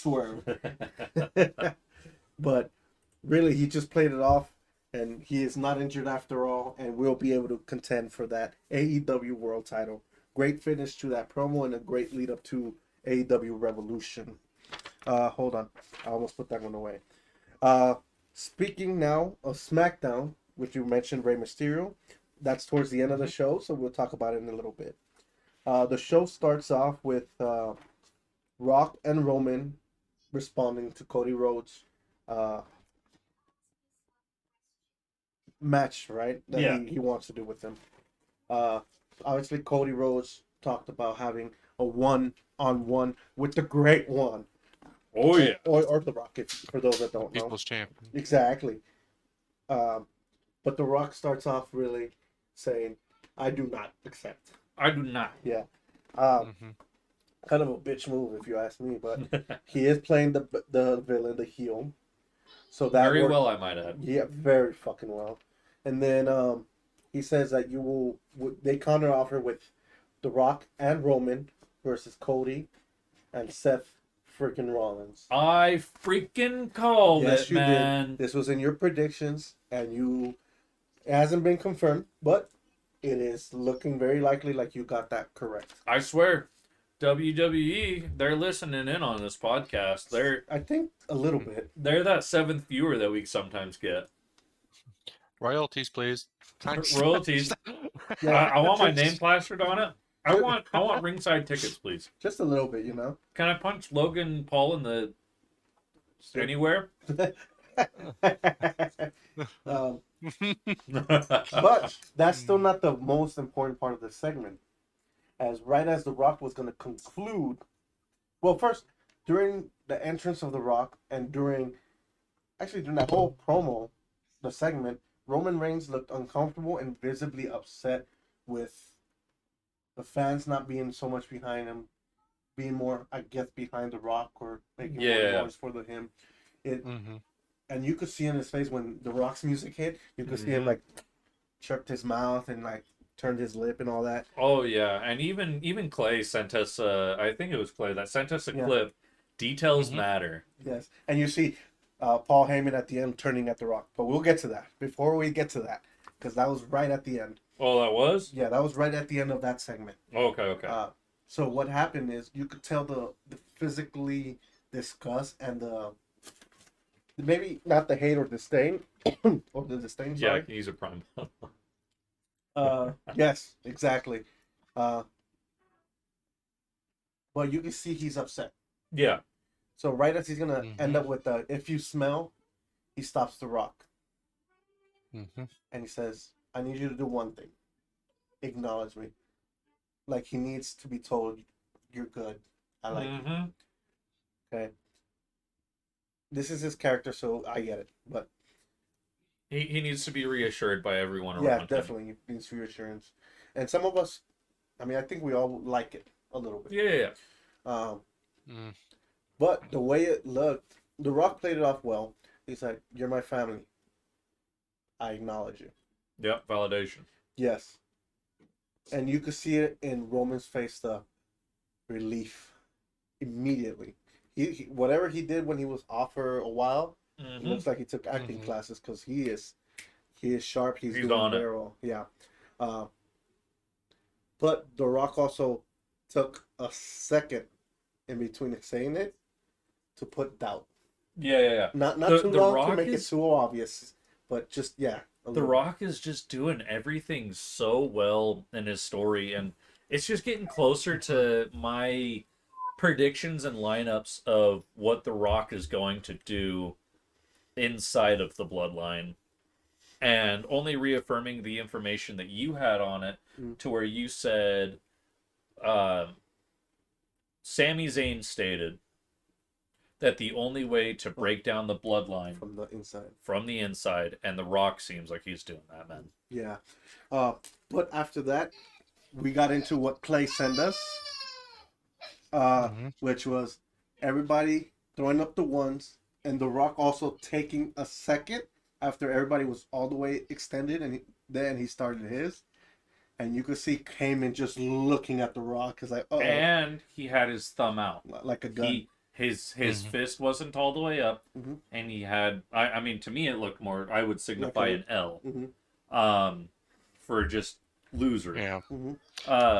He did like two fingers, and then he moved his thumb in. Yeah. But definitely did it with enough space that made you like, oh. And this also happened last week. You called that part, or 2 weeks ago in Utah, where you're like, oh, something's up. And you also called it I also agree with you, though. This could fall in our predictions, but he will be the reason why Roman loses the title. Yeah. I'm really behind that right now. Yeah. But with that, the challenge that The Rock and Roman's put out there on day one for a tag team match versus Cody and Seth was if Cody wins that match on day two when they face off for the Universal title, there will be no Bloodline members allowed on ringside. But if he loses, The Rock and Roman Reigns wins, it will be Bloodline rules, which means there are no fucking rules. It means that they can just have Solo Sikoa come in and drop kick anybody and then leave. Yep, beat the snot out of you and leave. So if it does get confirmed, it will be very much a high stipulation match, especially for night 2. But that was just the beginning of SmackDown. Yeah, it was great. After that, Tiffany Stratton defeated Naomi. I gotta give Tiffany Stratton her props. She is barely pulled up, and she is proving her worth. She did great in Hell in a Cell as well that we talked Hmm. about. Yeah, Tip Strat was probably MVP in Oh, Elimination yes, Chamber. I agree. Definitely much agreed. And then another surprise happened here, as there was a tag match between Bailey and Dakota Kai against the Kabuki Warriors. Not sure if this was for the titles, but as during the match, Bailey was getting her ass beat for a while, and then as she was trying to get a tag on Dakota Kai, Kai jumped off the apron and let Bailey take it. She just let her get her ass whooped, and then after she sided with Damage Control, beating up on Bailey as well. Uh, that goes with saying with she's done this to 3 superstars already. You cannot trust Dakota Kai as she will betray you. So I don't know. I'm excited to see what happens. Uh, it seems a little bit more or less likely that Bailey will win the title at WrestleMania just with this move alone. All right, all right. What do you think? Um, I I got more onto the predictions, but We will see. We'll talk yeah, about yeah. that. We'll talk about it because it kind of leans into what I wrote down when I first heard Kabuki Warriors. Gotcha. Okay. So Sounds good. I'll say that much. Okay. After that, Braun Breaker. Yeah, defeat Zion Quinn. Don't know who that is, but probably was an ass whooping as well, like the one we saw. Oh yeah, no, Braun Breaker's just been ripping through it. Yeah, I'm excited to see what comes for him.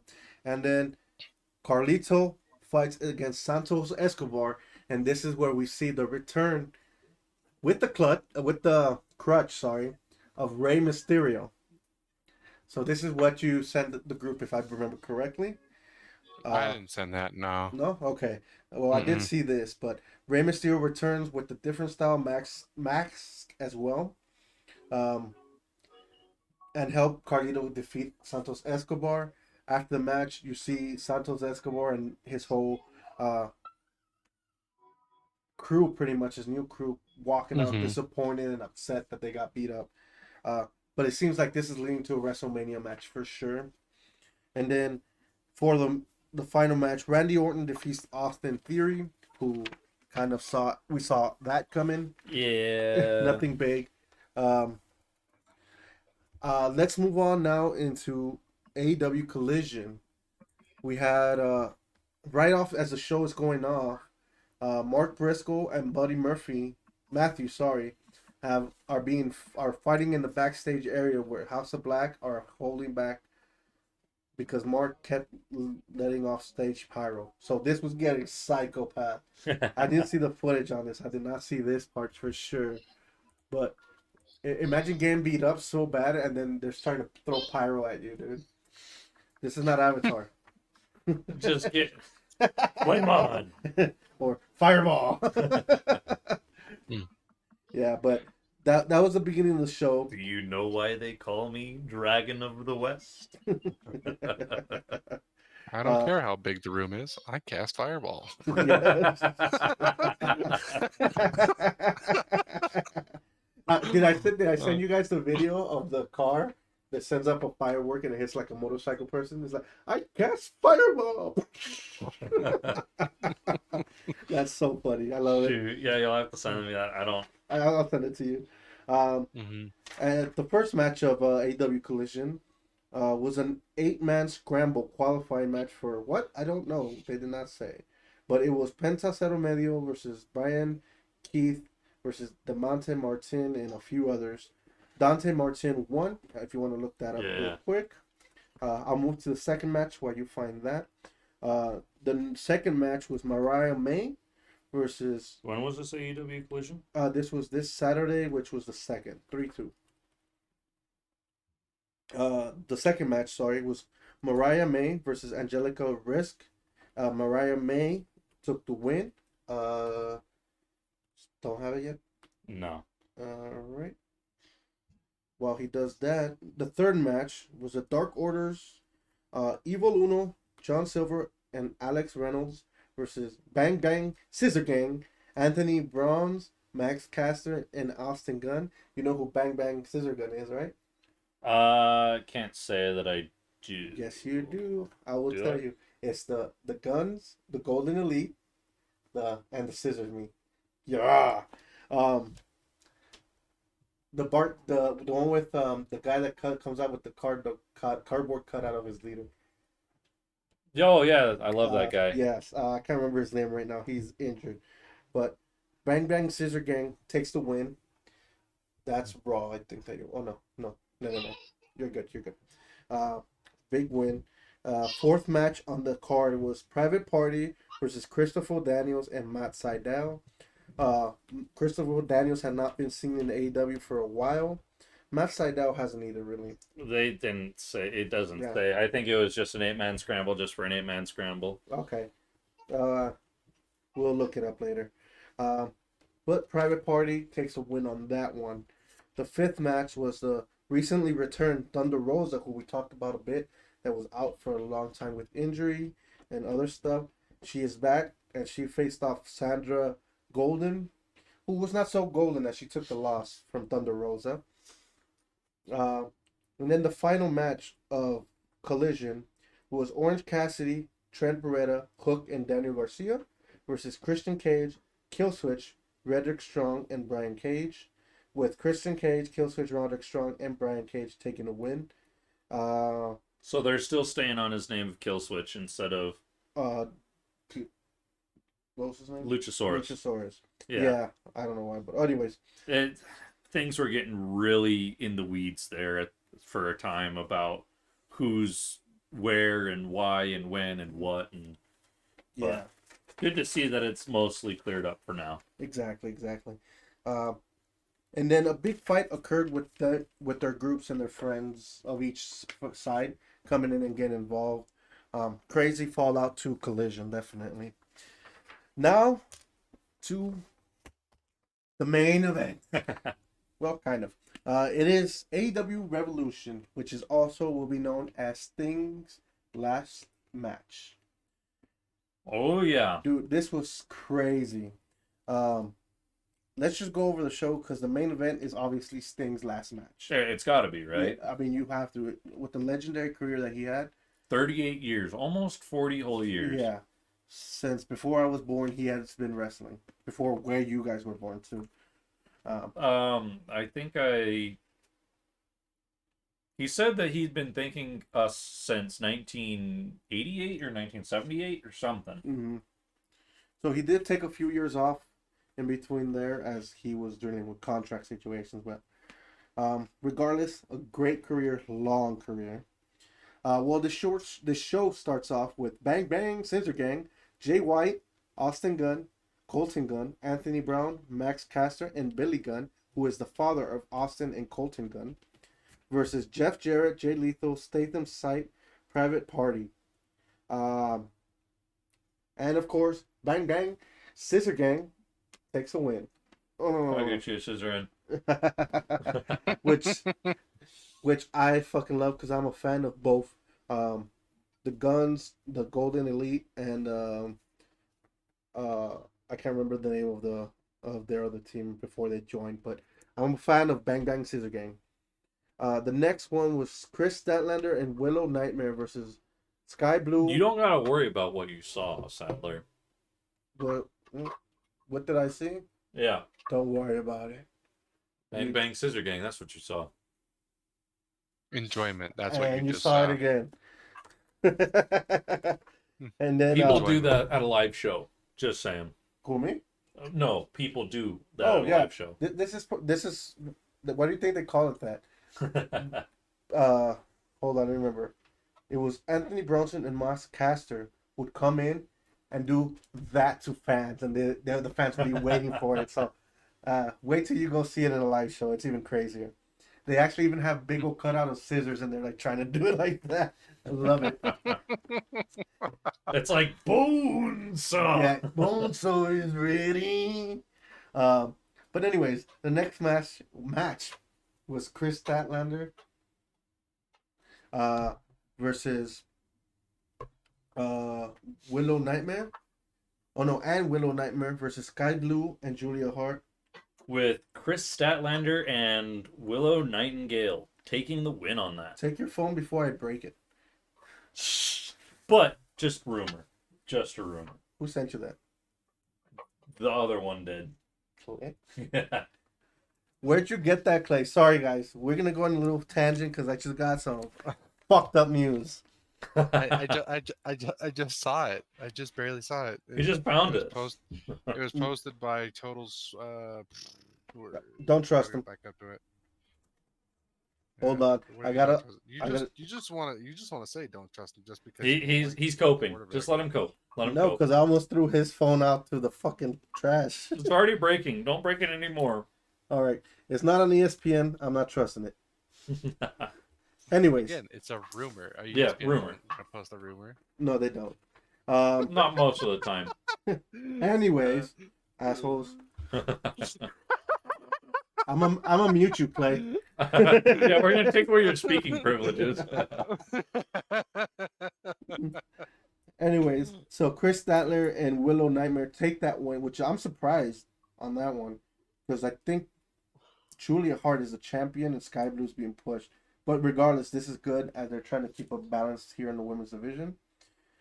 The next match now in the AEW Revolution main card is the TNT champion Christian Cage. God damn, he's still a champion. Versus Daniel Garcia.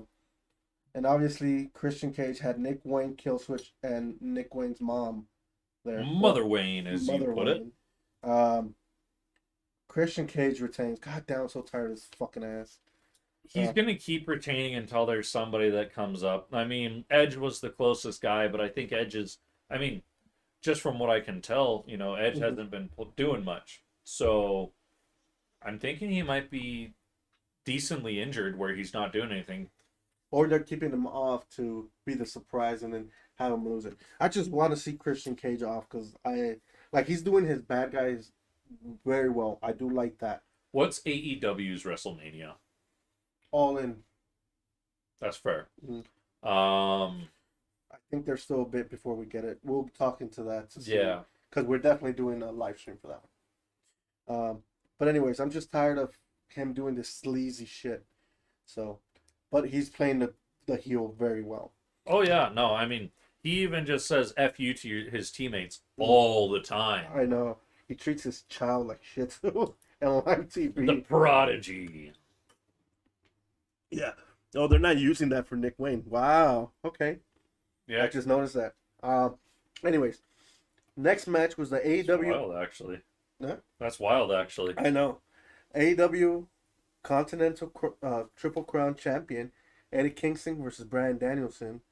Winner and still champion Eddie Your boy. Kingston. The way I know these guys wrestle, this was a physical match. I saw some footage on it, and they're both beat up to hell.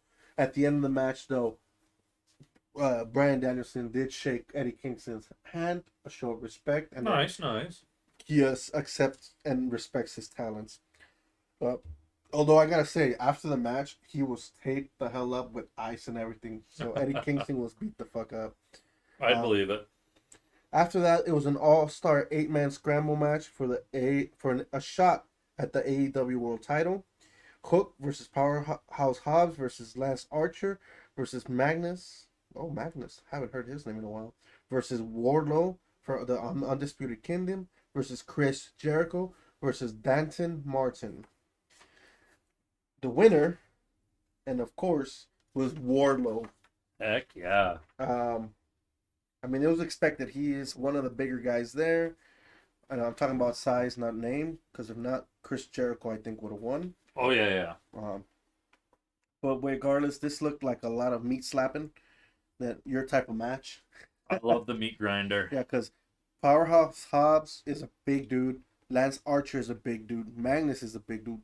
Wardlow is a big dude. And Darton Martin, I think he's also a big dude. So it was a lot of meat slapping. Love my meat slaps. After that, it was the AEW International Championship. Orange Cassidy versus Roderick Strong. Winner and new champion Roderick Strong. Nice. So after the bell, the Undisputed Kingdom starts beating up on Orange Cassidy, and there's a return as Kyle O'Reilly sneaks into the ring and embracing Strong, Mhm. although Undisputed Kingdom try to get him to join as they toss a T-shirt to him, but he just kindly declines and leaves the ring. Nice. Okay. So Okay. we will see what's gonna happen with Kyle O'Reilly and Roderick Strong relationships going forward. Um, Next was a tag match of FTR of Dax Hardwood and Cash Wheeler versus Blackpool Combat Club, John Moxley and Claudio Castagnoli. All right. All Uh, right. First of all, I gotta talk about the entrance for this one, as Claudio and Moxley came in like the Road Warriors. I'm not sure if you know who they are. Clay, do you know who the Road Warriors are? No. No? Okay. One of their sons played in the NFL for a while. Something Laurinaitis. Um, yeah. Those are so those spike pads you see on them, Oh yeah. Yeah. they came in with something like that, just painted all black. Nice. And I guess I've seen the clip of the Road Warriors, or just like pictures of them, Mhm. and then being like, "This is what wrestling is all about, people," hell yeah. and just showing off their style and stuff like Mhm. that. So they came up with that style of spikes. It was great. I loved it. Obviously, Blackpool Combat Club takes the win in what looked to be a very physical match.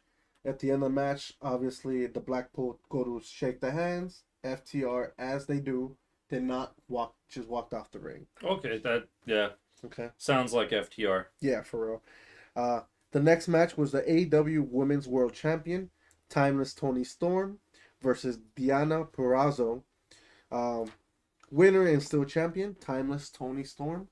In the entrance and to the build-up of the match, Purrazzo was telling that she wanted to see the old Tony Storm, which, as this match was going into as they're getting introed, Maria May and one of them, Maria May, I think, came up dressed as Tony Storm back in the day, with red and black leather, and it was very nice. And then Tony Storm actually comes out with her new persona here. Uh, uh, so Tony Storm retrains. After that, Will Ospreay makes his official AEW debut, Nice. not under contract with New Japan, but with AEW, versus Konosuke Takeshita in a freaking amazing match, dude. Um, we did see some highlight. What was this? Women's fights are some of them can be really really good. You talking about in wrestling? Yeah, Yeah. some Like of you them said, can UFC. Well, I like enjoy watching. Oh, I know what he meant. Yeah, Okay, yeah. Okay. sorry. Go on. um Misread. they're good. There's a lot of them. I've noticed a lot more, and I don't like to necessarily use this. It just doesn't look like they're necessarily synced up, especially these matches this year. You know, you have people that are like waiting for somebody to show up somewhere, and it's just very terribly choreographed lately. Um, some of the matches very are much agree. yeah, some of the matches they're pretty nice. Like when I saw Asuka at WrestleMania 39, I saw her intro and I fell in love immediately. And then she had her match with somebody. I think it was Charlotte or Rhea Ripley, one or the other. I think it was Charlotte. Yeah. And Which was one of the best matches of the weekend. yeah. So There's definitely a lot of good matches, but there's also, especially this year, a lot that have fallen flat. yeah. As he said, for many years the women matches have not been promoted well, or because of that specific reason, that there's a lot that cannot hang with what they need them to, or they try stuff that doesn't work and it looks very bad and immediately is brought back to give him minimum exposure. We can talk about the terrible time that they tried to bring in UFC and wrestling. Yeah, no. Moving on. But yeah, there's still some very good women's matches out there, dude. A few years ago with Sasha Banks and I know you don't like her, but Bianca Belair, they had a fucking amazing match. You'll probably like this, Sadler. The whip. Yeah, this lady, Bianca Belair, has hair that drags across the ground with how long it is, and she uses her hair as a weapon to whip people. Yeah, and it leaves marks, dude. To me, I just sit there and I go, oy vey. Yeah. I love it. It's just, especially the sound it makes and the mark it leaves, just brutal. Love it. Anyways, moving on. The next match after Will Ospreay takes that win from Takeshita and really putting Ospreay right in the mix of things. Samoa Joe versus Swerve Strickland versus Hangman Page for the AEW World Champion. Yeah. So this was an interesting match, dude. As it looked for a while. Well, it looked for two whiles. It looked it looked like Adam Page was gonna win.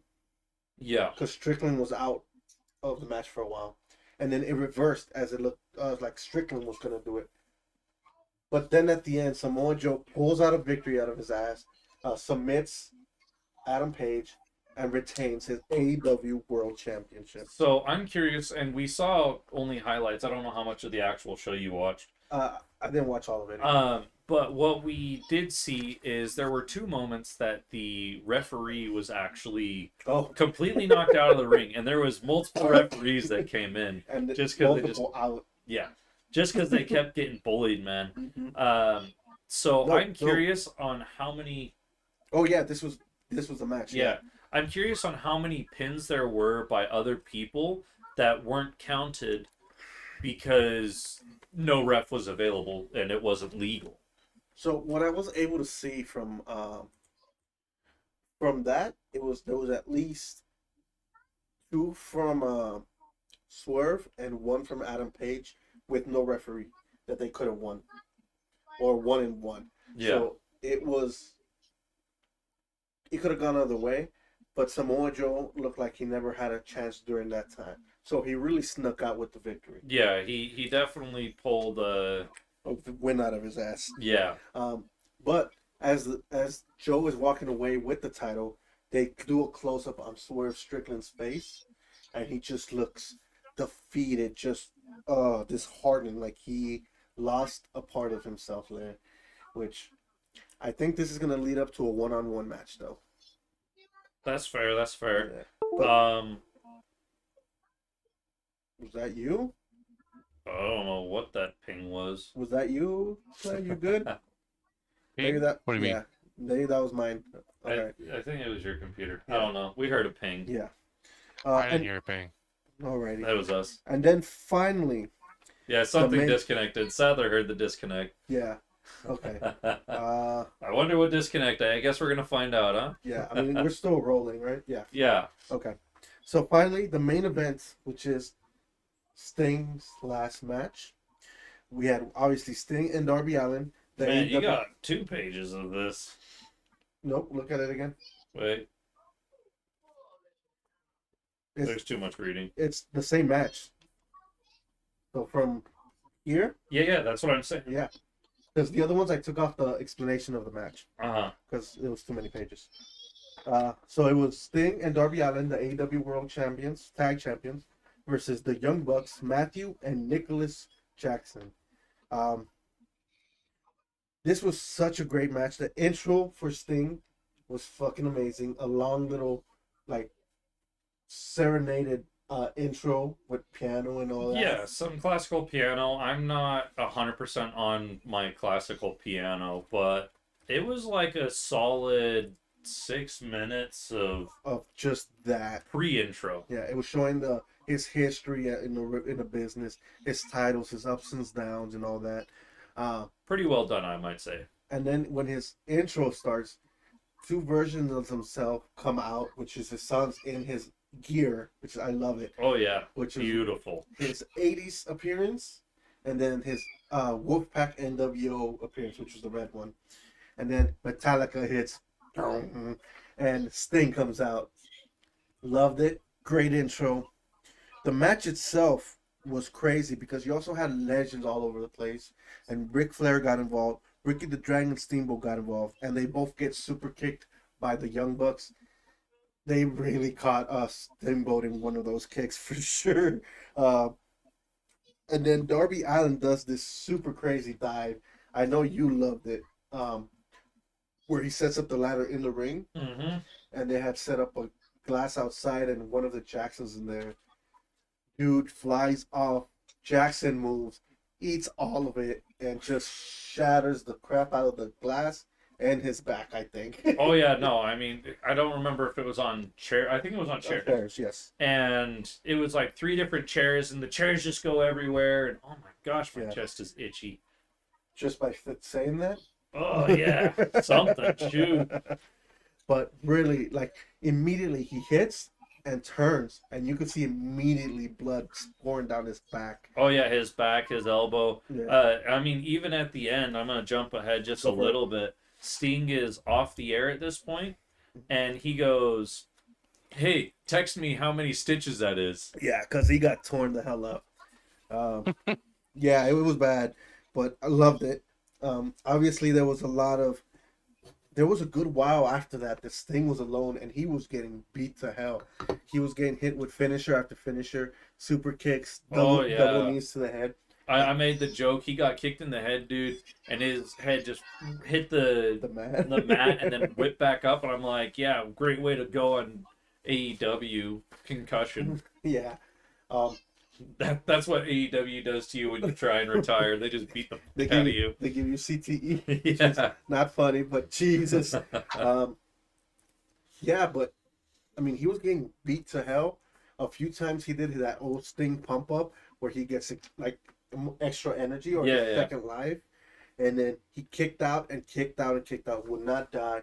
Finally, Darby Allin comes up as the Bucks are trying to go for one more finisher, takes out one of the Bucks through the table, and then Sting turns around and puts the Scorpion Deathlock on the other Jackson hmm and gets him to tap out. Yeah, what a beautiful finisher. Yes, a great way to finish the match and the career of Sting with him still the champion, and the effort he did to this match made him look like he was one that he could still go. He gave it his all, He man. definitely and retained.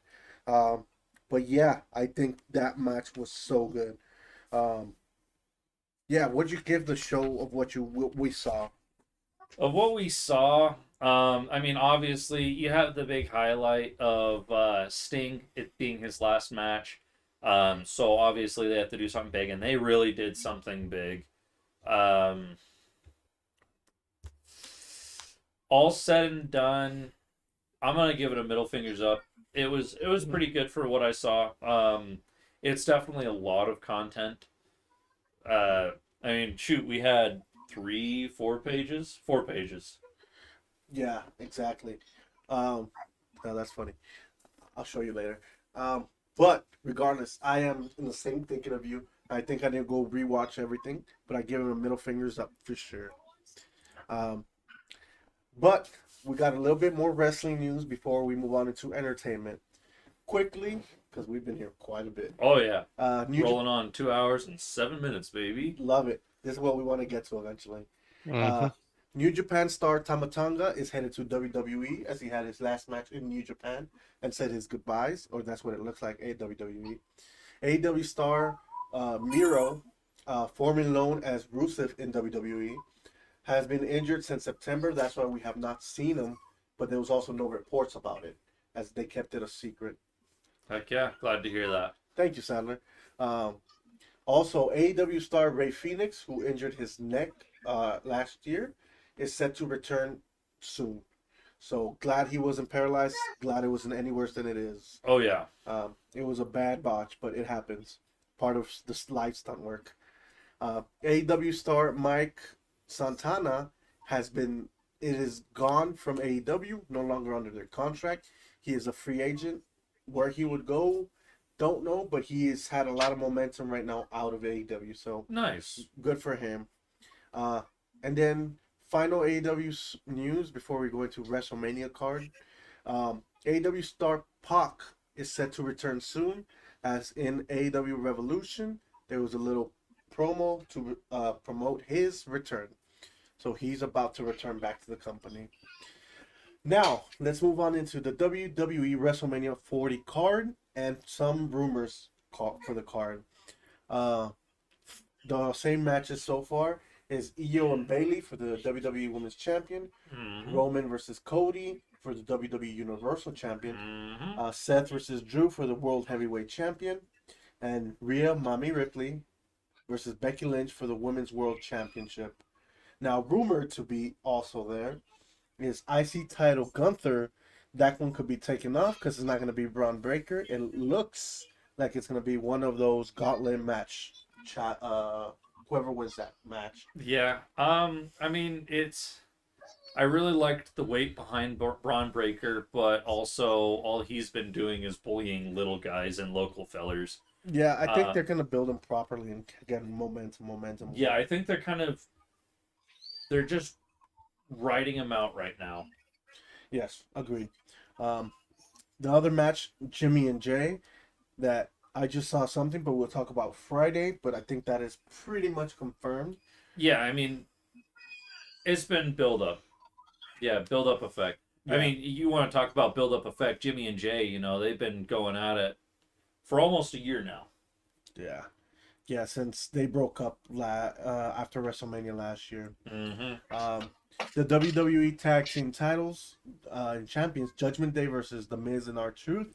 That may change to Imperium or both, depending how they want to build it. But that's also a possibility there. I mean, you can do a 6-man. It'll be a triple threat. Yeah, triple threat tag match. Yeah, triple threat tag match. Yeah, that'd be very interesting, and hopefully, I like dangerous matches, man. Put it a ladder match so they can go. Yeah. Mm-hmm. And then the other rumored match is The Rock and Roman versus Cody and Seth, just because it's not 100% confirmed yet. Yeah, but it seems most likely. Exactly. Now, before we jump into entertainment, we're gonna do our final little segment of the day, which is our top 6 wrestlers of the week. Were you able to choose yours? Nope. I'll go through my list first and my whole list, and then you jump in. Okay? Yeah, because I have a few that I can think of, but where they place. Okay. So work on that while I do my top 6. Okay. At my 6th, I have Drew McIntyre, who has been on a run lately, and after tonight, which we'll talk about after air, looks very good. So Drew McIntyre at 6, and he just won the #1 contenders for the World Heavyweight Championship. So good for him. At number 5 is the debuting in AEW Will Ospreay, who gets a big win versus Takeshita. At 4 is Tiffany Stratton, who has nothing but proved that she is ready for the big time.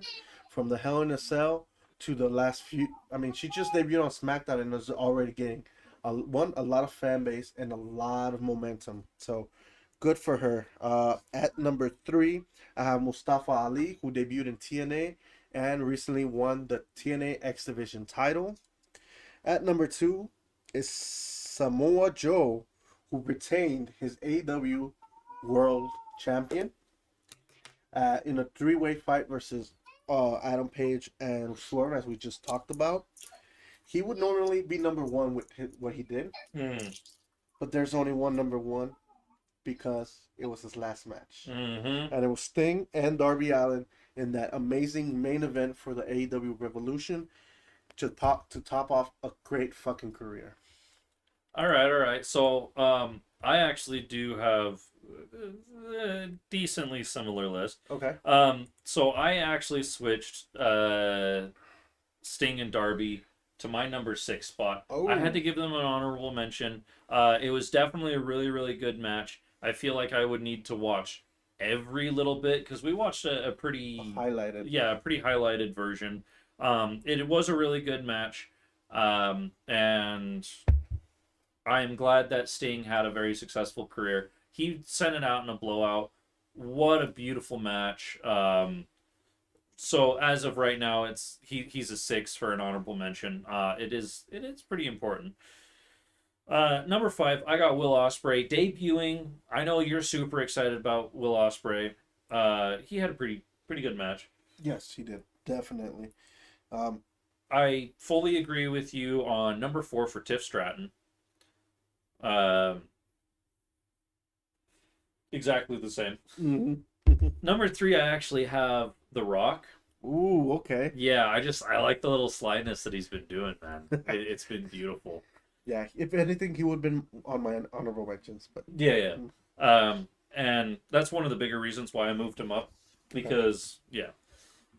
Number 2, I got Braun Breaker. I just love the bulldozer of the man that he is, dude. I will claim it, and I love to claim this. I blew out a blood vessel barking for Braun Breaker. I lost my voice for sure doing that. Yeah. And number 1, I gotta have my boy Cody because you pushed me over the edge on saying what you said earlier on. So Okay. Nice. I mean, you guys tell us if you agree or disagree, or tell us your list there of your top 6 wrestlers of the week. There's many to choose from. When we do these lists, we have usually around 15 to 20. So those are the ones we have to choose out of. yeah, let's just see this list here. I think 1, that was 2, 3, 12, 4, 5, 6, 7, 8, 16, 17. 17. So, like I said, 15 to 20 most of the time. So, Yeah, and it's hard to choose, Yeah. especially when everybody's been doing stuff. I mean, if we wanted to, we can honestly list off every single person's name on this list Mhm. as an honorable mention. but that's not fun. Yeah, So, but regardless, those are our picks. Let us know if you agree, disagree. Now, with the final stuff, we're gonna move on into entertainment. But before we go, we gotta say one more rest in peace. Unfortunately, as former comedian Richard Lewis passed away at the age of 80 something, 81, I think it was. If you I'll want to fact look check. that up, yeah. But he was a great comedian. If you guys remember the movie Men in Tights, he was King Arthur. No, he was the brother. 76. 76, so I was off. But he was the plain king while for most of the movie. Yeah, That's- Robin Hood, Men in Tights, Yep. Leaving Las Vegas, Curb Your Enthusiasm, Yeah. Daddy Dearest. Yeah, That's what he's known for. That's not everything he's been in. yeah. Oh, he but- was in BoJack Horseman. Yes.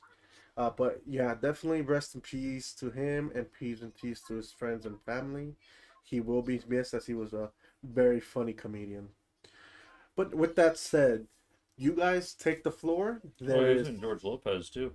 oh, I didn't know that. There is a lot of entertainment. What do you guys have? For the first, you had this wrote down, Mhm. and GTA is coming out with yet another DLC, or not DLC, but update. New Mad Max movie. I mean, I watched the I haven't trailer. seen or heard anything about it. It's Furiosa. Oh, okay. Yeah. Then I Yeah. had, okay, that one. Yeah. So I'm actually really excited for a few movies coming up. Furiosa, I'm on the lower end. This most recent trailer I saw when I was at the Dune 2 movie was actually pretty good, and it hyped it up a little bit more for me. Because the original trailers we got, I felt like were sub-sufficient. And now with the trailer that we got for that I saw at least, definitely a lot more hype. Yeah. What about you? How do you feel about Furiosa coming out, Clay? Well, I remember a little about Fury Road. Um, I had my thoughts about it that I won't disclose on here, um, but I would say visually and all that is amazing. So I'd say that's a plus. Yeah, if you definitely No, like I don't know. people driving through the desert for hours. I just, I do just not. don't know anything really about all that.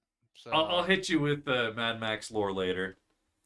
All I know was what director was it? Its wife. I think it was George Lucas's wife. Um, helped with Mad Max Fury Road and won an award for it. I'm pretty sure it was George Lucas's wife, but that's all I really know. All right, all right. Yeah, I mean it's pretty good. Um, Definitely I like the newer stuff. But going back to GTA Online, Monica Lewinsky What about her? just playing. What? Silo was just playing. He's just throwing names out. Oh, no. She But the yeah, one. GTA Clucking Bell Farm Raid. It sounds like that's a just a new mission, It's just or another, yeah, yeah, another mission, I would say. yeah. I can't see much of like a heist off of this, but I also only saw the trailer once. Um, yeah, Surprisingly, I haven't seen any trailers on that. Usually I literally they just blow saw up it on on. YouTube ads all the Yeah, time, I just and I saw it haven't on seen Reddit anything. when I was looking for entertainment. So right now it's kind of blowing up on Instagram. Every time I pop in, is the first video that pops up on my phone. Yeah, I'm curious on when it was announced because I literally was. Yeah, they're fun to an extent, that's for sure. I mean, it definitely breaks up the monotony of the constant the gameplay loop. Mm-hmm. Um, and it probably also released like a whole new vehicle, et cetera, Mm-hmm. new area. Um, Exactly. but it does definitely break up the gameplay loop. But yeah, it's brand freaking new. Only advertisements on homepage. Yeah, I haven't Hmm. been paying attention anywhere else. Reddit I just finally was on got my me. Xbox all weekend, didn't see an ad for it. That's crazy. That's crazy. Either way, it's another GTA thing. I have a Yeah. big concern of like they're still putting out content for GTA 5, and I'm only going to tangent a little bit, and you can also jump in on this. Um, Hmm.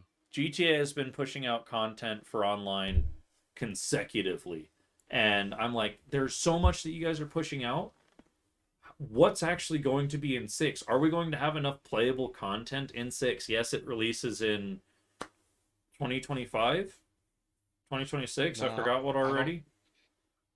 I think it's in a couple years. I think. Yeah, hashtag bring us GTA 6. Hmm. But yeah, GTA 5 is just so massive right now, and I'm like, is GTA 6 going to have enough content to stay with GTA 5, especially in the online if they do drop an online? There's just so much content in GTA 5 that it's like if there's not enough to do in GTA 6, then nobody's going to play online. Honestly, I don't see Rockstar releasing both. Well, no, sorry, I don't see Rockstar releasing one or the other without releasing both. I think they're going to release both. Rockstar knows what they're doing. If they want to make money, they're going to release online Definitely. with the campaign. Like the campaign's already going to be in the game, but if they don't release online at the start, they're probably going to lose out on a lot of money I think because it was a month before GTA 5 online servers started. I don't 100% remember. yeah. But well, I think with how long GTA 5's been out, they've pretty much mastered how to release all that together. Yeah, So I mean, I've never played. Well, I played GTA 5, but it it seems like they. I'll never catch up with the amount of content that they are releasing. You no, would literally need to drop $300-400 if you wanted to play the content now.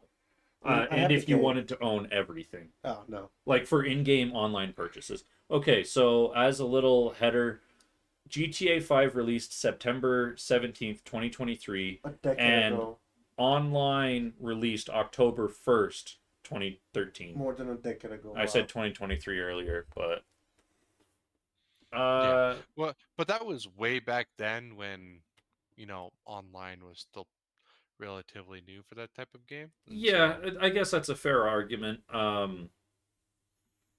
I mean, we won't know until we know, right? There's no release date for online. There's no release date, official release date for GTA 6 overall.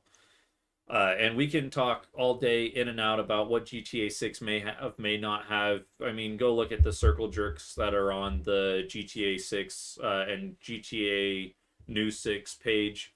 It's absolutely ridiculous. Yeah. And yeah, it's just insane. Um, unless you have anything else about GTA, Clay, I'm ready to move on. Yeah. Nope, nothing.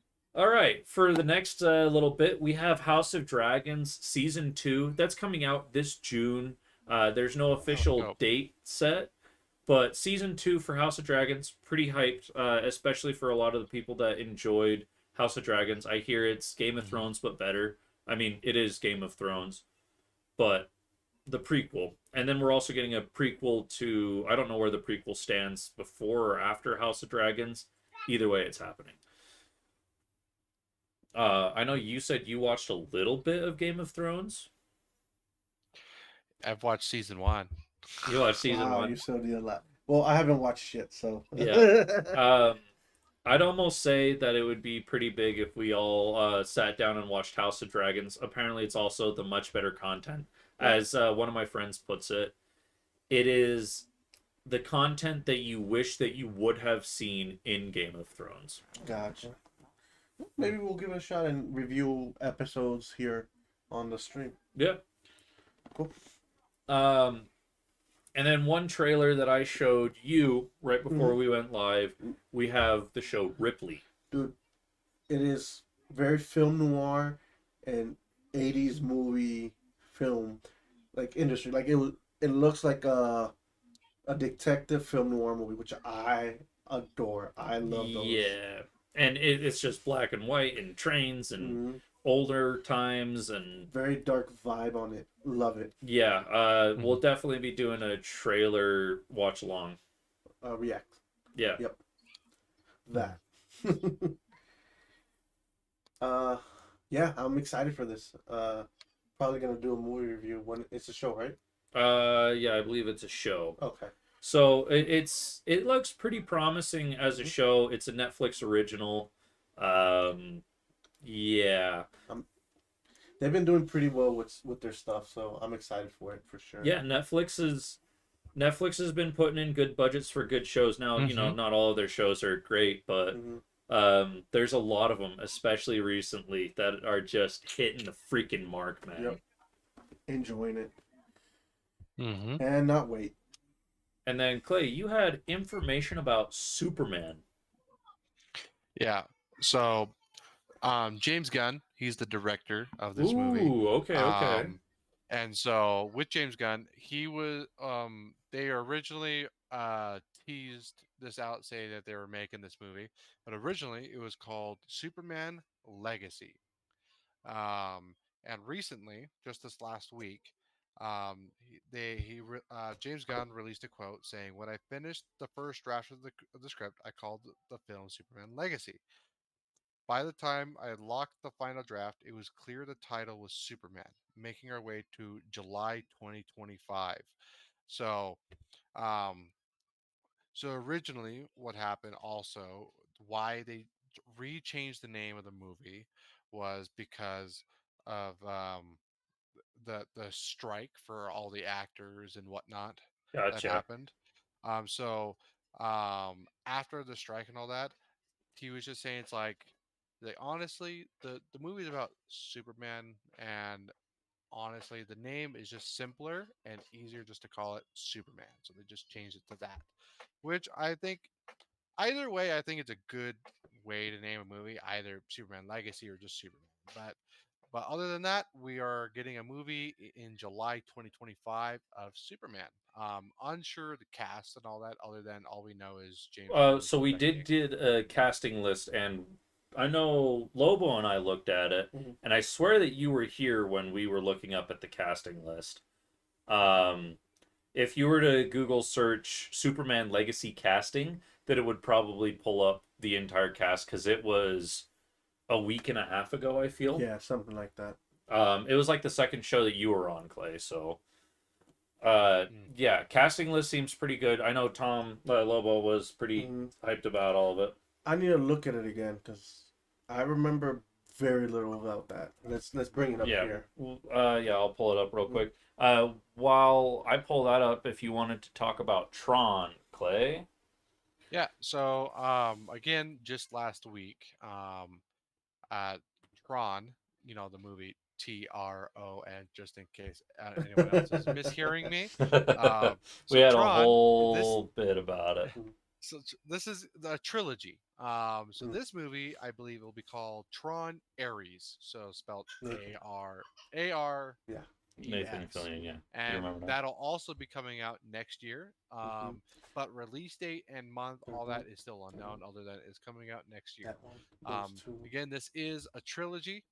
This is a sequel, pretty much from the last I mean, movie, they're Tron all Legacy.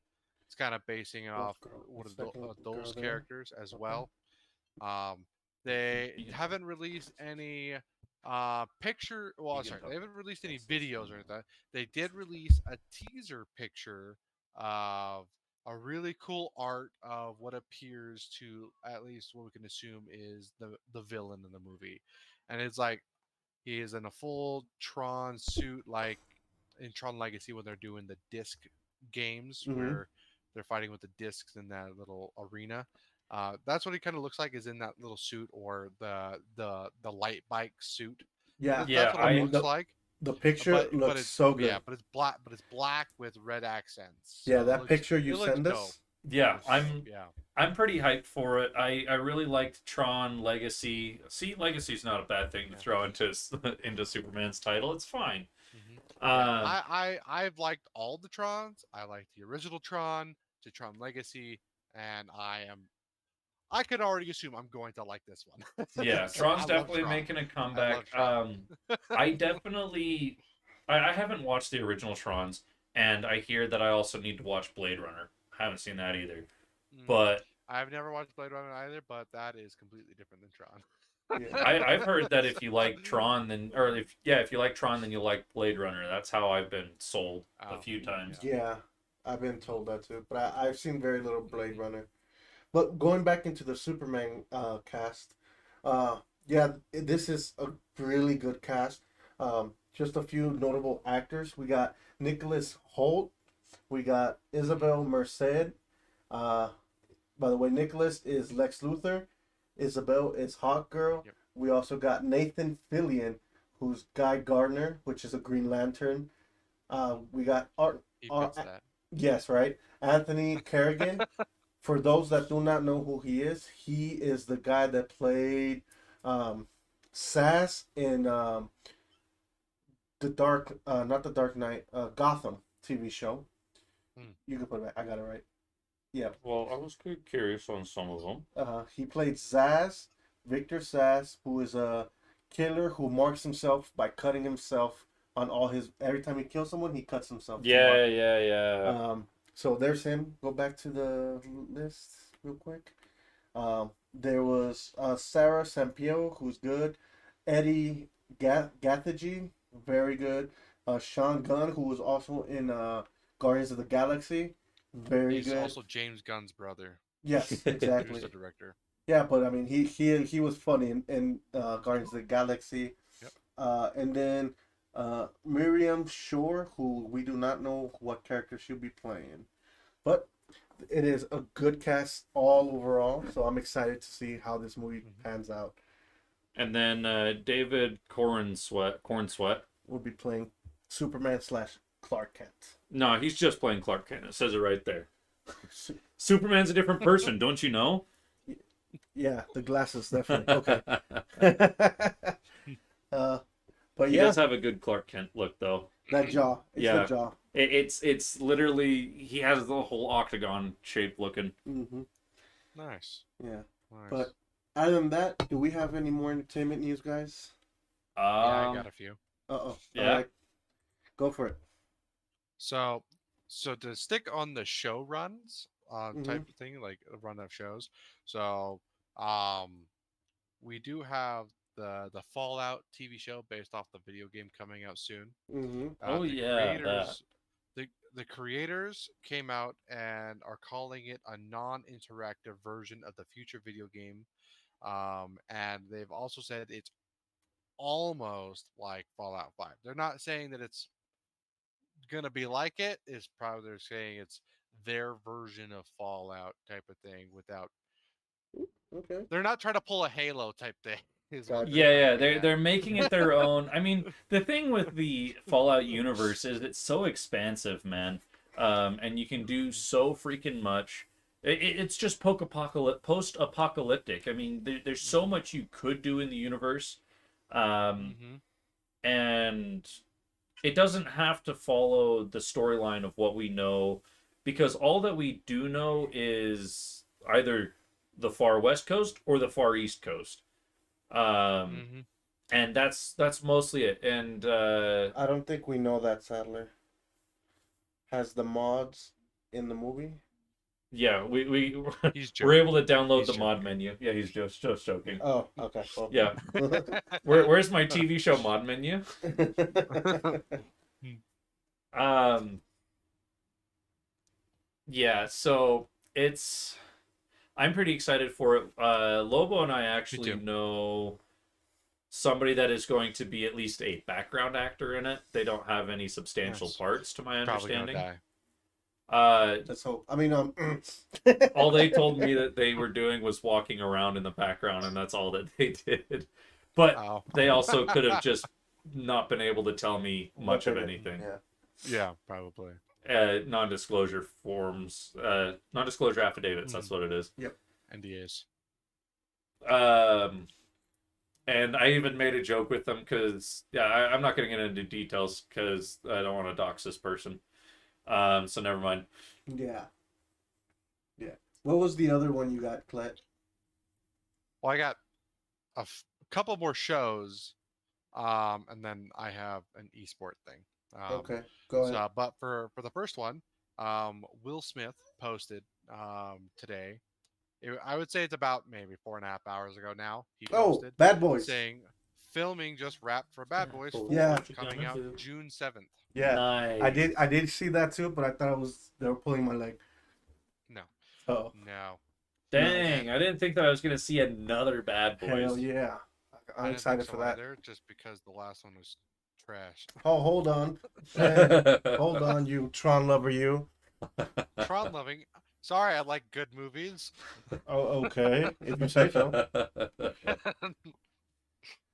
No, but other news is not necessarily TV shows. It's more of a movie.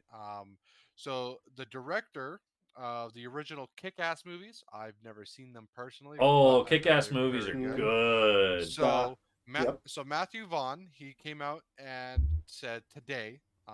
Wait, no, this is March 3rd. So this is actually yesterday. This he came out and said that he is making a new trilogy that will be a reboot of the franchise.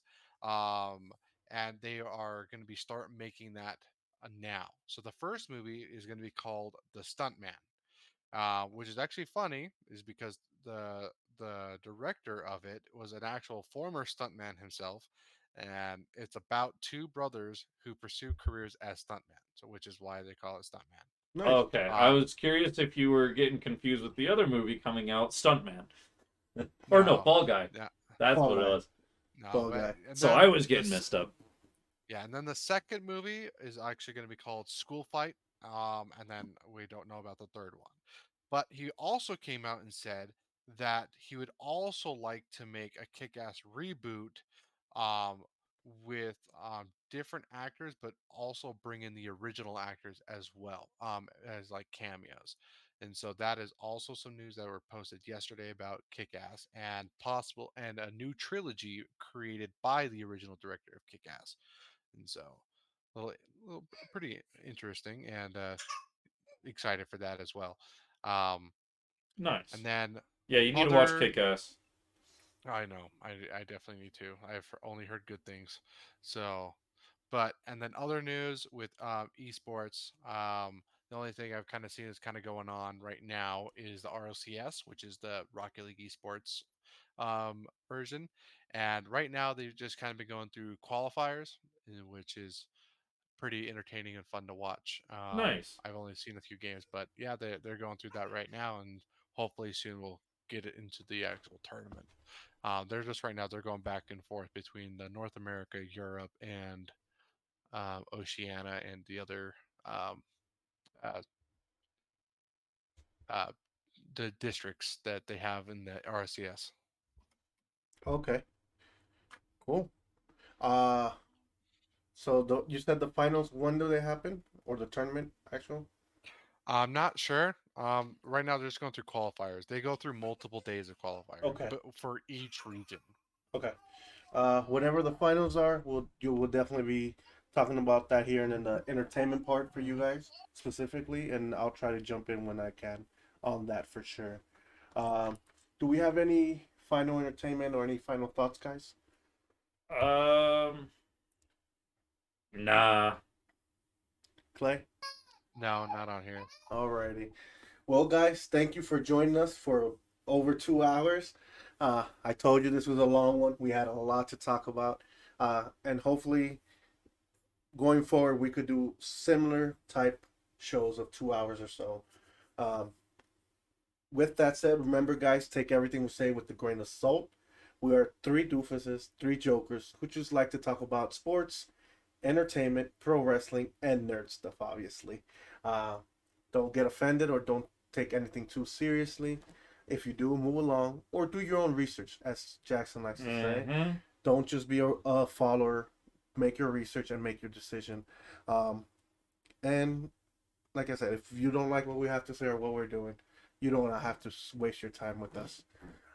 Also, remember to be grateful for everything you have. Be grateful for the problems you don't have. It could always be a million times worse. Um, but other than that, I've been Lobo. I've been Jax. And I've been Clay. See ya. Bye. Later.